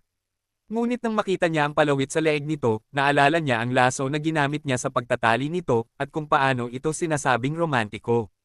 Pagkatapos ay hinikayat niya ito na gawin ang kanyang makakaya kinabukasan. Kinabukasan, tumaya si Lasire kay Tenchi habang ang iba ay tumaya sa kanilang hari. Nagsimula ang karera, at lahat sila ay tumakbo sa kagubatan. Habang dumadaan ang hari sa iba't ibang checkpoint, nalaman niyang nauna na sa kanya si Tenchi. Kaya't naghanda siya at tumakbo patungo sa finish line. Pagdating niya roon, napagtanto niyang nanalo siya sa karera. Ilang segundo ang lumipas, casual na dumating si Tenchi na may dalang isang supot na puno ng mga halamang gamot. Sinigawan siya ni Lasire dahil sa pagpapatalo niya rito. Pagkatapos ay inatake rin siya ng hari dahil sa hindi pagseryoso sa kompetisyon, ngunit madali niyang nahawakan ang kanyang espada. Nang makita kung gaano kaibig-ibig at kalakas si Tenchi, binati siya ng hari at inanunsyo na siya ang nagwagi sa kompetisyon. Sinabi niya rito na ibibigay niya si Aura sa kanya para pakasalan. Namula si Aura at agad na sumang-ayon kay Lasira na gustong palalimin ang koneksyon kay Sir Ivan. Sa isang lugar na hindi kalayuan, ginamit ni Dagner ang isang bagong kakayahan mula sa kanyang battlesuit upang sirain ang isang templo, at inutusan niya ang kanyang pangkat na sirain ang palasyo ni Sir Ivan. Habang sinisira nila ang palasyo, pinanood sila ng mga mamamayan ng Sir Ivan mula sa malayo. Pagkatapos ay pinasalamatan ng hari si Tenchi sa pagdating at pagtanggap sa hamon dahil ito ang dahilan kung bakit hindi sila nahuli sa pagtambang. Pagkatapos ay hiniling ng hari kay Tenchi na tumulong sa paglikas ng kanyang mga tao habang siya at ang kanyang mga puwersa ay lumalaban kay Dagner. Mabilis na tumulong ang panauhin sa paglikas, at iminungkahi ni Tenchi na tulungan ang mga puwersa na labanan si Dagner, ngunit sinabi sa kanya ni Aura na kayang-kaya ito ng kanyang ama. Nakita niyang kinakabahan ito, kaya may iba siyang naisip. Habang nilalabanan ng hari si Dagner, nakita niya ang itim na battlesuit at sinubukang labanan ito. Madaling tinupi siya ni Dal na parang labahin at inihagis na parang lupa. Pinagpipistahan ng itim na battlesuit ang kanyang braso at pagkatapos ay sinubukan siyang lumunin ng tuluyan. Ngunit sa gulat ng lahat, lumitaw si Tenchi na nakasuot ng puting battlesuit. Pagkatapos ay nakipaglaban siya kay Dal habang umatras ang hari, ngunit madaling napigilan ni Dal ang lahat ng kanyang mga atake salamat sa kalasag ni Gia. Sinubukan ni Dagner na patayin siya, ngunit madali siyang sinaktan ni Tenchi na parang isang nakakainis na langaw. Pagkatapos ay tumama si Tenchi ng malubha na kahit ang kalasag ni Gia ay hindi nakayanan ang pag-igting. Pagkatapos ay tinawagan ng iba si Tenchi at sinabihan siyang umatras dahil matagumpay nilang nailikas ang kanilang mga tao. Pagkatapos noon, sinabihan siya ng hari na pakasalan ang kanyang anak na babae at pumayag si Lasira, sa kondisyon na mamumunong ito sa Sharafan. Ipinaalala ng hari sa kanya na ang Babylon, ang kanilang kalaban, ang kasalukuyang punong ministro sa kanyang bansa. Hinimok niya ito na palayain si Tenchi upang makabawi sa mga problemang idinulot sa kanila ng Babylon. Bigla, isang gwardya ang nagulat na inaatake ng Babylon ang simbahan sa Havaniwa.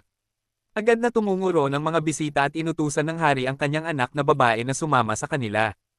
Ilang sandali matapos nilang patungo sa direksyon ng simbahan, nakakita sila ng isang distress signal na pinaputok mula sa barko ng simbahan na kasalukuyang inaatake, kaya sumugod sila roon. Pumasok ang piloto ng barko sa cockpit at tumakas sakay ng isang pod. Nakita siya ni Tenchi, iniligtas, at dinala kay Swan. Nagising siya pagkaraan ng ilang sandali at nagpakilala bilang si Leia. Kinurot niya ang pisngi ni Tenchi habang ipinapaliwanag ang sitwasyon sa iba at sa kanya ito tinapakan habang naglalakad palayo. Ipinaliwanag ni Leia na ang dahilan kung bakit nakakagawa ng ganito kalayo si Babylon ay dahil sa itim na battlesuit. Sinabi niya kay Lasire na hindi pa kayang talunin ni Tenchi si Gia, kaya kailangan nilang pumunta sa field workshop dahil nawalan na ng komunikasyon ang mga miyembro ng simbahan sa iba. Nagpa siya ang papa na isagawa ang kanilang mga plano. Pagbalik sa Swan, kinausap ni Tenchi si Leia, at ibinahagi nito ang tungkol sa kanyang pamilya. Habang ginagawa ito, sinundan siya ng mga babae para malaman kung gusto ni Leia na maging una sa listahan niya. Samantala, nagutos si Dagnir ng mas maraming bandido, at isa sa kanila ang nagsabi kay Cliff na nabihag na nila si Sears. Si Lasire naman at ang kanyang pangkat, tumungo sila sa Havaniwa, at habang dumadaan sila sa mga bulalakaw, nakarating sila sa Havaniwa at nakita kung paano winasak ni Dagnir at ng mga bandido ang kabisera. Nagbigay galang si Lasire sa layuning mamuno siya sa kanila. Habang sinusubukan ng bahay tuluyan na makalabas sa lugar, gumuho ang mga tulay at burol sa paligid nito. Sinubukan ng barko na makalabas sa lugar, ngunit nahaharangan ang lahat ng ruta. Biglang dumating si Cordeline dala ang isang espesyal na barko na sumusubok na durugin sila ng malalaking bato. Sinubukan ni Tenchi at ng iba pa na salakayin ang base ng barko, ngunit nahirapan sila dahil sa lakas ng hangin at taas. Bigla, sumugod si Yakine mula sa itaas at binaril ang barko na napilitan itong bawasan ang taas nito. Naabot nito ang saklaw ng pag-atake ni Tenchi, kaya nasira nito ang ilan sa lumulutang na prisma nito na naging dahilan ng pagbagsak nito. Pagkatapos ay sinamahan sila ni Yakine sa mga tagwa ni Flora, at pagdating nila, nakita nila si Tenchi. Nang makita niya si Tenchi, agad niya itong hinaplos gamit ang kanyang mga basinga at tinanong tungkol sa kanilang kasal. Sinubukan nila Sara na makipag-ayos sa kanya, ngunit sinulsulan ni Flora si Maria na hawakan ang negosyo ni Hakonewa upang maubos niya ang lahat ng mayonesa ni Tenchi. Pagkaraan ng ilang sandali, nalaman ni Flora ang tungkol sa mga pag-atake ng Babylon sa ngayon at napagtanto na hindi naman pala kasing sama ng inaakala niya ang mga bagay-bagay.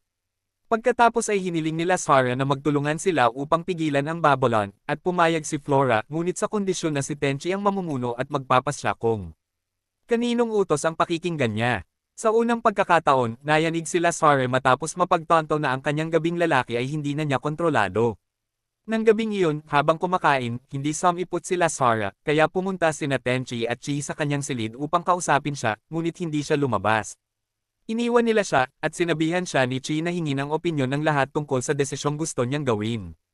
Pagkatapos ay nagtanong-tanong siya sa paligid at sinabi nilang susundin nila siya kung gusto niya. Habang natutulog, habang iniisip niya ang susunod na hakbang na gagawin, nakita niya sila Sara sa balkonahe nito, kaya nagparkour siya papunta roon. Sinubukan niya itong iwasan, ngunit pagkatapos ay ibinunyag niya kung gaano siya karupok sa likod ng kanyang ngiti. Hinaplos ni Tenchi ang kanyang ulo at tiniyak sa kanya na hindi niya ito mawawala. Pagkatapos ay nagpasalamat siya sa pagbibigay sa kanya ng matutuluyan. Biglang pumasok sa isip niya ang isang ideya, at hiniling niya rito na ibenta sa kanya ang Swan. Kinabukasan, nagdaos sila ng isang pagpupulong at sinabi niya sa lahat na kanya ang lumulutang na barko. Sinabi niya sa kanila na malugod silang malugod na tinatanggap na sumali, ngunit ang tindahan ngayon ay isang soberanong bansa na. Laking gulat niya nang sumang-ayon silang lahat sa kanya at nangakong sasama sa kanya, kasama na ang cougar na parang isang reyna. Pagkatapos ng pulong, nagkaroon siya ng isang roundtable discussion kasama ang kanyang mga kaibigan, at napagpasyahan nilang magtatag ng ilang mga pangunahing tuntunin na hindi sang-ayon sa kanyang likas na ugali sa kuweba. Pagkatapos ng mga pangunahing tuntunin, nagdaos ang mga babae ng isa pang pulong kung saan plano nilang pumunta sa field workshop. Samantala, si Tenchi ay nagtipon ng maraming siksik na metal at pinagsiksik ang mga ito upang maging mga bala. Habang ginagawa ito, nabalitaan nilang lahat ang apat na battlesuit na sumusugod sa kanila. Sa pamamagitan ng pagmamasid sa mga battlesuit, napagtanto nilang isa sa kanila ay si Sears, na kasalukuyang hinahabol at inaatake ng iba pa. Nang makita ni Tenchi na nasa panganib si Sears, agad siyang nagmadali upang iligtas ito, hindi pinansin ang babala ng kanyang mga kaibigan. Pagdating niya roon, itinaboy niya ang mga kalaban at saka sinubukang tulungan si Sears. Laking gulat niya nang mabaigo siya kay Sears, at napagtanto ng iba na isa itong patibong. Mabilis silang nagmadali papunta sa kanilang battlesuit upang tumulong habang sina Lashira at Maria ay nakikinig sa pag-uusap ni Tenchi at Sears. Humingi ng tawad si Sears kay Tenchi at isiniwalat na nahuli sila ni Heizuki, at siya ang inatas ang akitin itong lumabas. Nakita ni Leia ang selyo sa likod ni Sears at napagtanto niyang ito ay isang replika ng orihinal na eksperimento, na sumabog at lumikha ng isang malaking bunganga sa banal na lupain. Biglang gumana ang selyo, at sinipsip nito sina Ina at Aho sa paligid nito, na nagbibigay ng malaking enerhiya sa sarili nito hanggang sa punto ng pagsabog. Ilang sandali bago iyon, umiyak si Sears at humingi ng tawad kay Tenchi. Matapos marinig kung gaano kasama ang mga tauhan ni Dagner, nagalit si Tenchi at inutusan si Aura na umatras. Nagpupumiglas siya sa loob, at ang kulay ng kanyang battlesuit ay nagbago mula puti patungong itim. Pinunit niya ang tali, hinawakan ng selyo, pinisil ito, at itinapon sa malayo. Sumabog ito ng malakas, at nagsaya ang mga bandido, inaakalang napatay na nila ang mga lalaking kabalyero. Laking gulat nila nang sumugod si Tenchi sa kanila at hinalughog ang iba pang mga battlesuit. Lumaban siya sa matinding galit at inihagi si Cliff mula sa kanyang kapangalan. Nabasa ni Dagner ang kanyang pantalon habang sumusugod si Tenchi sa kanya. Mabuti na lang at naprotektahan siya ng kwento, at nasira ang battlesuit ni Tenchi dahil hindi nito nakayanan ang galit ng piloto. Gayunpaman, hinabol siya ni Tenchi, ngunit nahawakan ni Emre si Dagner at lumipad palayo. Nagulat ang iba pang mga kaibigan ni Tenchi nang makita siyang kumilos ng ganoon, at napansin nila na ang pagiging itim na battlesuit niya ay hindi nangangahulugang siya ang sisira sa mundo kundi ang kanyang sarili. Nang gabing iyon, sinabi ni Tenchi kina Sears at Asoke na malaya silang manatili sa Swan. Tutal, isa itong malayang bansa. Kinabukasan, umalis si Swan sa Havaniwa para sa field workshop, at habang binabati nila si Flora ng Palm, tumawa si Lehera na parang baliw habang nangangakong gagamitin ang bawat huling patak ng Sears. Nakatitig ang lahat sa kanya nang may paghuhusga, at sinabihan niya silang pakinggan ang kanyang sasabihin. Pagkaraan ng mahabang panahon, nakarating sila sa field workshop at nakilala si Professor Noashi. Dahil sa kuryosidad, hiniling niya kay Tenchi na sumunod sa kanya, ngunit bigla na lamang nawala ng malay si Leia. Sinundo siya ni Tenchi at dinala sa laboratorio. Samantala, sa banal na lupain, nanatiling nakapikit si Dagner habang traumatikong naaalala niya ang pagnanakaw ni Tenchi ng iba pang mga battlesuit. Pagbalik sa laboratorio, ipinaliwanag ni Noashi sa lahat kung paano nabuo ang mecha battlesuit. Noon, ginagamit lamang ang mga ito upang ipakita ang mga pagkakaiba sa kultura, at pagkatapos ay para sa mga layunin ng pag-unlad. Ngunit sa paglipas ng panahon, pinaglalaban ng mga tao ang mga batang lalaki sa mga arena. Kaya naman, sila ay naging mga fighter bot. Sa panahong iyon, maraming nasawi dahil sa pagpapagana nito ng mga tao. Kaya lumikha sila ng mga taong may mga core upang malayo ang kontrolin ang mga bot. Sa isang punto, nag-alsa ang mga bot at humantong sa isang malaking sakuna. Halos lahat ng mechbot ay nalipol maliban kay Gia. Sa kasalukuyan, si Doll at isang grupo ng mga battlesuit ay patungo sa field of workshop. Doon, isang pagsubok ang isinagawa kay Tenchi. Ngunit bago pa man lumabas ang mga resulta, humingi ng tulong sina Wahan kina Heizuki at Sears sa pag-alis ng mga bagong supply. Ipinagpatuloy ni Noashi ang kanyang paliwanag at isinalaysay kung paano hinamon at tinalo ni Masaya at ng isa pang humanoid si Gia. Pagkalipas ng libu-libong taon, natagpuan siya noong bata pa, kaya pinalaki niya ito na parang anak niya. Naalala ni Shi ang lahat ng masasayang panahong ginugol niya kasama si Masaya noong lumalaki siya, at tinanong ang kanyang ama kung bakit madaling na-control ng Babylon si Masaya. Sinabi niya rito na malamang ay nakuha ni Babylon ang ilang record na nahukay sa kaligtasan. Dahil sa kuryosidad, tinanong ni Lashira kung anong klaseng tao si Babylon, ngunit bago pa siya makasagot, inalerto sila at sinabihan tungkol sa isang paglabag sa kanilang seguridad. Pagkatapos ay ipinaalam sa kanila ni Noashi na mayroong 3 humanoid na nilikha sa kasaysayan. Ang isa ay namatay noong labanan kay Gia, at si Masaya ang pangalawa. Ngunit bago pa niya mabanggit ang pangatlo, isang malaking aberya ang tumama sa kanila, kaya sila ay lumikas. Habang ginagawa ito, tumakbo sila sa isang silid upang kumuha ng isang aparato na maaaring gamitin upang talunin si Gia, at nakita nila si Leia na nakatayo sa ibabaw ng mga natumbang gwardya, hawak ang aparato. Pagkatapos ay gumamit siya ng isang flashbang bago nawala. Samantala, sinubukan ni Wahan na harapin ang mga mananakop, ngunit gumamit sila ng isang kalasag na katulad ng kay Jia upang malabanan ang atake. Si Tenchi, sa kabilang banda, ay sumugod papunta sa kanyang mga kaibigan, ngunit nakasalubong niya si Leia. Sinubukan niya itong hilahin palayo sa kapahamakan, ngunit nang dumating sina Noashi at Shi. Nagsuot ng maskara si Leia na nagbunyag na siya si Nizai, at tumakas. Bago pa siya mahabol ni Tenchi, dumating si Mos Aya at inagaw ang propesor. Mabilis na binuhat ni Tenchi si Shi at tumakbo papunta sa pinakamalapit na battlesuit cocoon para sumakay sa sasakyan. Habang sinusubukan ni Wahan at ng iba pang mga kasama na pigilan ang iba pang mga battlesuit, si Tenchi ay tumakbo ng mabilis na parang nakasalalay dito ang kanyang buhay. Pumasok siya sa kanyang cocoon at lumitaw bilang ang puting battlesuit. Sa isang galaw, ginawa niya ang maalamat na galaw ni John Cena at ibinaba ang battlesuit na humahadlang sa kanyang bansa sa pagtakas.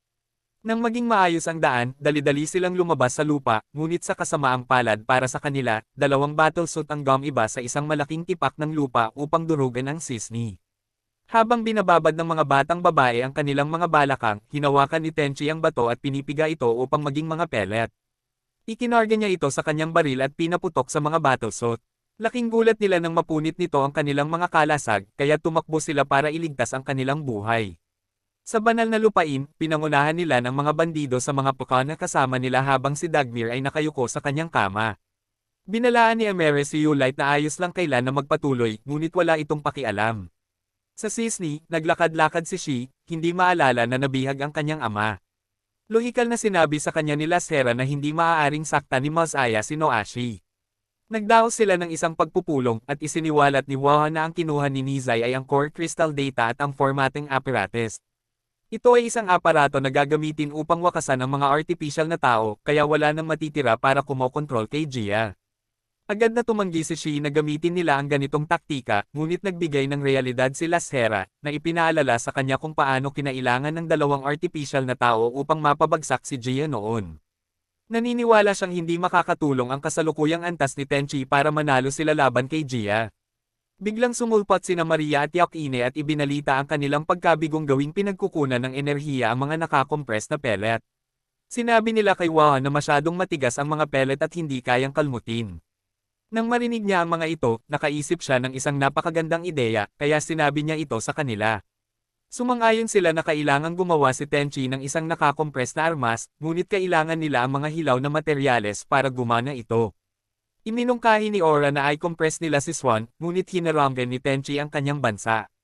Habang nag-iisip sila kung saan makakakuha ng batong mas malaki kaysa sa Cisne, sinabi sa kanila ni Yakine na mayroon siyang katulad nito. Pumunta sila sa kanyang bayan at nakakita ng isang napakalaking bato na mas mataas kaysa sa mga ulap. Doon ay sinasamba ng mga lokal ang bato bilang isang Diyos, at napansin nila na walang sino man ang maaaring dumaan sa isang gate. Habang nakikipagtalo ang isa sa kanila kina Yakine at Maria, casual na naglakad si Tenchi sa harang. Matagal bago na proseso ng matanda ang nangyari, at nang mapagtanto niya, yumuko siya at tumingin kay Tenchi na parang lollipop. Samantala, hinabol nila ng Cisne para tuluyan ng mapaalis si Tenchi. Nakita nila siya sa nayon at hindi nila maintindihan ang nangyayari, kaya nagmasid sila ng ilang araw upang maunawaan ang kanilang paligid.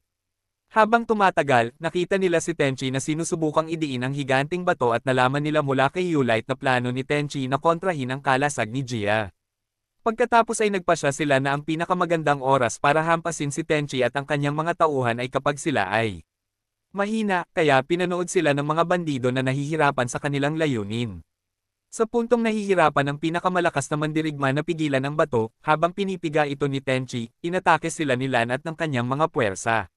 Dahil wala nang ibang magawa, ipinagtanggol sila ni Yakine at nagsilbing kalasag. Maraming tama ang natanggap niya, at nang tila nawawalan na ng pag-asa, isang kawan ng mga battlesuit ang dumating at ipinagtanggol ang pangkat ni Tenchi mula sa itaas. Taglay ang determinasyon, idiniin ni Tenchi ang bato at ginawang espada, at sa isang iglap, nalipol niya ang kanyang mga kalaban. Pagkatapos ay dumating ang mga kakampi, at nakita ni Tenchi na sila ay si Lithia at ang iba pang mga batang babae sa paaralan. Lumapit si Lithia sa kanya, at inaasahan niyang sasawayin siya nito o tatawagin siyang mabangis na halimaw, ngunit laking gulat niya nang lumuhod ito at ang iba pang mga batang babae sa harap niya at hiniling na utusan sila. Maya-maya, sinundan nila si Tenchi papasok sa Cisne, at pinuri nila siya sa pagiging hari ng isang bansa. Nanghihina siya ng husto, at, sa isang punto, siya ay natamba. Nag-alala ang lahat sa kanya, at dinala nila siya sa isang kama upang magpahinga.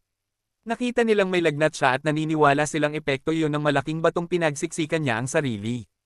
Habang nahihirapang huminga, pinagmasdan niya sila at naalala kung paano sila nagtipon sa paligid niya noong unang beses siyang dumating sa Chotrio. Bagamat nag-aalala, nagpasya silang bigyan siya ng oras para makapagpahinga, kaya bumaba sila para pag-usapan kung ano ang gagawin sa kanyang sitwasyon. Hindi nagtagal pagkaalis nila, palihim na pumasok si Miss Aya sa silid. Sinabi niya rito na nalaman niya kay Noashe na ito ang pinag-isa ng isang artificial na tao mula sa kanilang mundo at isang normal na tao mula sa mundo nito. Ipinaalala niya rito ang mga kakaibang pangyayari upang patunayan na siya ay produkto ng isang artificial na tao. Pagkatapos ay isiniwalat niya na ang lagnat na nararanasan niya ay hindi dahil sa pagkapagod, kundi dahil sa pagtanggi ng katawan nito na labanan siya, dahil sinabi niya sa kanya na pareho sila. Nabitawan niya ang kanyang pulse arrest, at lumitaw ang hologram ni Babylon. Pagkatapos ay inutusan niya si Tenchi na sundin ang kanyang mga utos.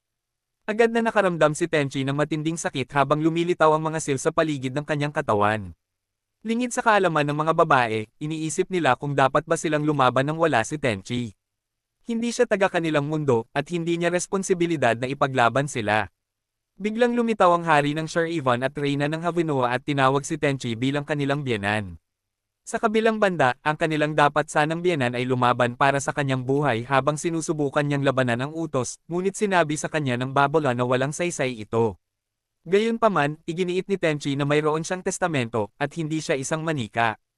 Gamit ang bawat onsa ng enerhiya sa kanyang katawan, kumawala siya sa kontrol, at bumagsak siya sa lupa. Narinig siya ng mga babae at nagmadaling umakyat sa hagdan para lamang matagpuan si Mas Aya. Bigla, nabasag niya ang singsing sa paligid ng bagong espada ni Tenchi, at dahil dito, ang bigat ay nagtulak sa lumulutang na barko na lumubog. Pagkatapos ay nag-transform si Mas Aya bilang manika at lumipad palayo. Si Tenchi naman ay nakabawi ng kanyang lakas, at mabilis niyang ginamit ang isang bagong modelo ng battlesuit upang dalhin ang bigat ng sisni.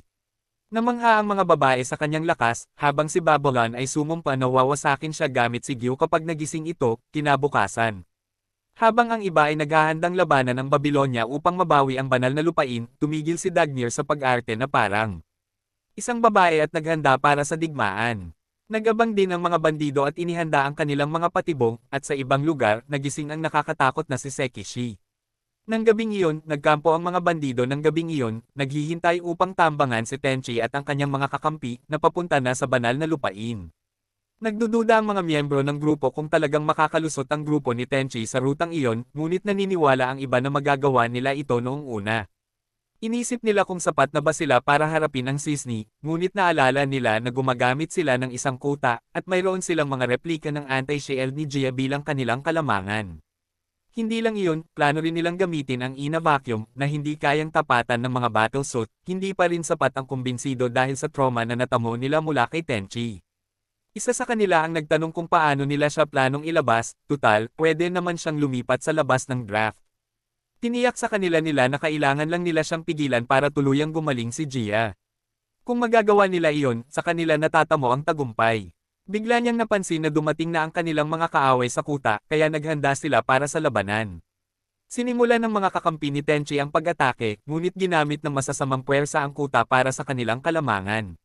Sinabihan sila ng hari ng Sharivan na huwag silang masyadong lumapit sa kuta, at dapat nilang ito ng kanilang mga pag-atake sa tarangkahan. Pagkatapos ay inilabas ni Flora ang kanyang sariling mga puwersa upang tulungan ang hari. Sa kabilang banda, tiniyak ni Lan sa kanyang mga kasamahan na huwag mag-alala dahil hindi makakalapit sa kanila ang kanilang mga nakawire na battlesuit. Nagpatuloy ang mabangis na labanan, at nasa kalamangan ang puwersa ni Lan dahil sa iba't ibang patibong at mga ari-arian ng kuta. Laking gulat nila nang bumagsak ang puwersa ni Lan, at nakita niya ang mga battlesuit na pinapagana ng singaw, na palihim na sumugod sa mga pader ng kuta, na pumutol sa mga supply ng kuryente ng kanyang mga kakampi. Sinubukan silang harapin ng tropa ni Lan, ngunit labis silang nabigo. Samantala, si Yulite, na nagmamasid kay Lan, ay nagsalita ng masama tungkol sa kanyang pagganap. Nang malaman niyang wala ang Sisni sa labas ng kuta, nakatanggap siya ng tawag na nagpapalam sa kanya na ang Sisni ay tumatawid sa riles ng tren. Hindi ito dapat mangyari dahil sinira na ng mga bandido ang mga bakas ng daan, ngunit nalinlang sila ni Flora nang gamitin ni Wuhan ang isang Kikujin upang manyobrahin ang mga bakas ng daan habang hinihila ang lumulutang na isla patawid. Samantala, inatake ni Flora ang lumulutang na kuta ng Babylon gamit ang kanyang nakabaluti na tren, ngunit naharang sila ni Yulite. Nang makarating ang Cisne sa checkpoint nito, umalis si Wuhan at pumailan lang ito sa ibabaw ng dagat. Pagkatapos ay inikot ni Lithia ang barko nito upang tumulong sa labanan. Sa kabilang banda, ang Babylon ay nakulong, kaya iminungkahi ni Yulite na ipadala nila si Dal habang hinihintay nila ang ganap na paggaling ni Gia. Laking gulat nila nang dumating si Dagnir at iginiit na siya ang pumalit sa kanya. Tungkol naman kay Lan, pinayuhan siya ng kanyang mga puwersa na tumakas, ngunit tumanggi ang babaeng naghuhukay ng ginto matapos mapangakuhan ng isang bansa at kayamanan. Nangako siyang gagamitin ang kanyang buhay upang mapanatili ang linya ng depensa. Mula sa kung saan, nakakita sila ng mga bahay-uod na inilulunsad sa ibabaw ng mga kuta gamit ang mga tribuchet. Agad-agad, tinawid nila ang kuta. Ang mga kukon ay naging mga battlesot. Isa na rito si Morga, ang minamahal na senior ni Lithia, at isang warmoder. Nang makalaya na siya, inutusan ng hari ni Sir Ivan ang natitirang unit na lumayo sa kanya. Humingi ng dagdag na sundalo si Lan, ngunit pinabayaan sila ng Babylon. Samantala, nakita ni Lithia at ng kanyang grupo ang isang paparating na pangkat ng mga kaaway, kaya nakipaglaban sila sa mga ito. Sila ay mga lalaking kabalyero na nasa panig ni Dagnir. Tumanggi silang labanan sila, at nagtataka sila kung kumusta na ang mga nangyayari sa banal na lupain. Habang papalapit ang grupo ni Tenchi sa banal na lupain, naghanda sila para sa kanilang pinakamatinding kalaban, si Gia. Bigla na lang, nagpakita si Dagnir habang may hawak na explosion seal at hiniling na labanan si Tenchi. Hiniling ng mga kakampi ni Tenchi na huwag pansinin ang Buffon, ngunit inatake ni Tenchi ang karapatang labanan siya. Nagsimula ang labanan, at pinababa ni Tenchi ang gifts ni Dagnir na parang nang-aagaw ng candy mula sa isang bata. Gayunpaman, sapat na ang oras na iyon para magising si Gia. Agad na tumalon si Dal sa loob ng bahay-uod at lumipad palabas dala ang halimaw upang harapin si Tenchi. Nagtagpo ang dalawang panig ng mabuti at masama, at magkapantay sila. Matapos masaksihan ang kakayahan ni Tenchi na manatili sa kanyang pwesto, nag-teleport si Babylon papunta kay Gia at natunaw bilang isang bukol para masipsip ng halimaw. Sinubukan ng ibang puwersa na suportahan si Tenchi, ngunit madali silang winasak ni Gia gamit ang isang sinag. Muntik nang lipulin ni Nayakine at Flora ang battlesot, ngunit dumating si Tenchi at muntik na itong mapigilan. Ang taunang may dalawang mukha na mahimalang nakaligtas sa pagbagsak ng kuta ng kanyang kapatid, ay ipinagkatiwala kay Tenchi ang pagbagsak kay Gia. Ipinagpatuloy ng grupo ni Lithia ang kanilang mahirap na labanan sa mga bandido, at salamat sa estratehiya ng prinsipal, nagawa nilang malampasan ang kanilang mga kalaban. Pinanood ng lahat sa swan ang pagtatangka ni Tenchi na sagipin ang mga atake ni Gia. Nakita nila na siya ay nasa isang malaking kawalan, kaya pinili ng kanyang mga kasamahan na tulungan siya sa labanan. Nakikipagpunyagi si Tenchi kay Gia, ngunit kahit ilang beses niyang saktan si Gia, ang Sikishan ay patuloy na nagbabagong buhay. Pagkatapos ay nakita ng mga kakampi ni Tenchi ang naiwan na barrier reactor na si Dagnir at sinimulan itong i-charge para magamit ni Tenchi. Binalaan niya sila kung gaano ito kadelikado, ngunit iginiit nila at matagumpay na ibinuhos ang kanilang lakas sa reactor.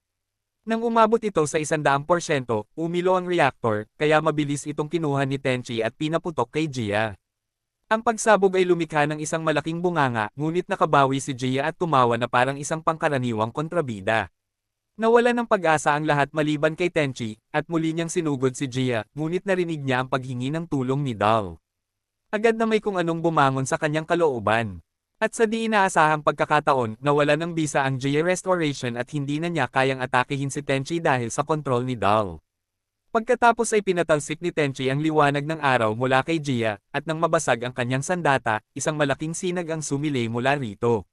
Kaya hinabol niya si Gia at tinaga ang lahat maliban sa kanyang battlesuit. Nang tuluyang tumama ang kanyang atake, hindi nito natagos si Gia. Kaya nabali ang espada ni Tenchi, at isang bagong talim ang madaling humiwa sa kasuklam-suklam na nilalang sa dalawa.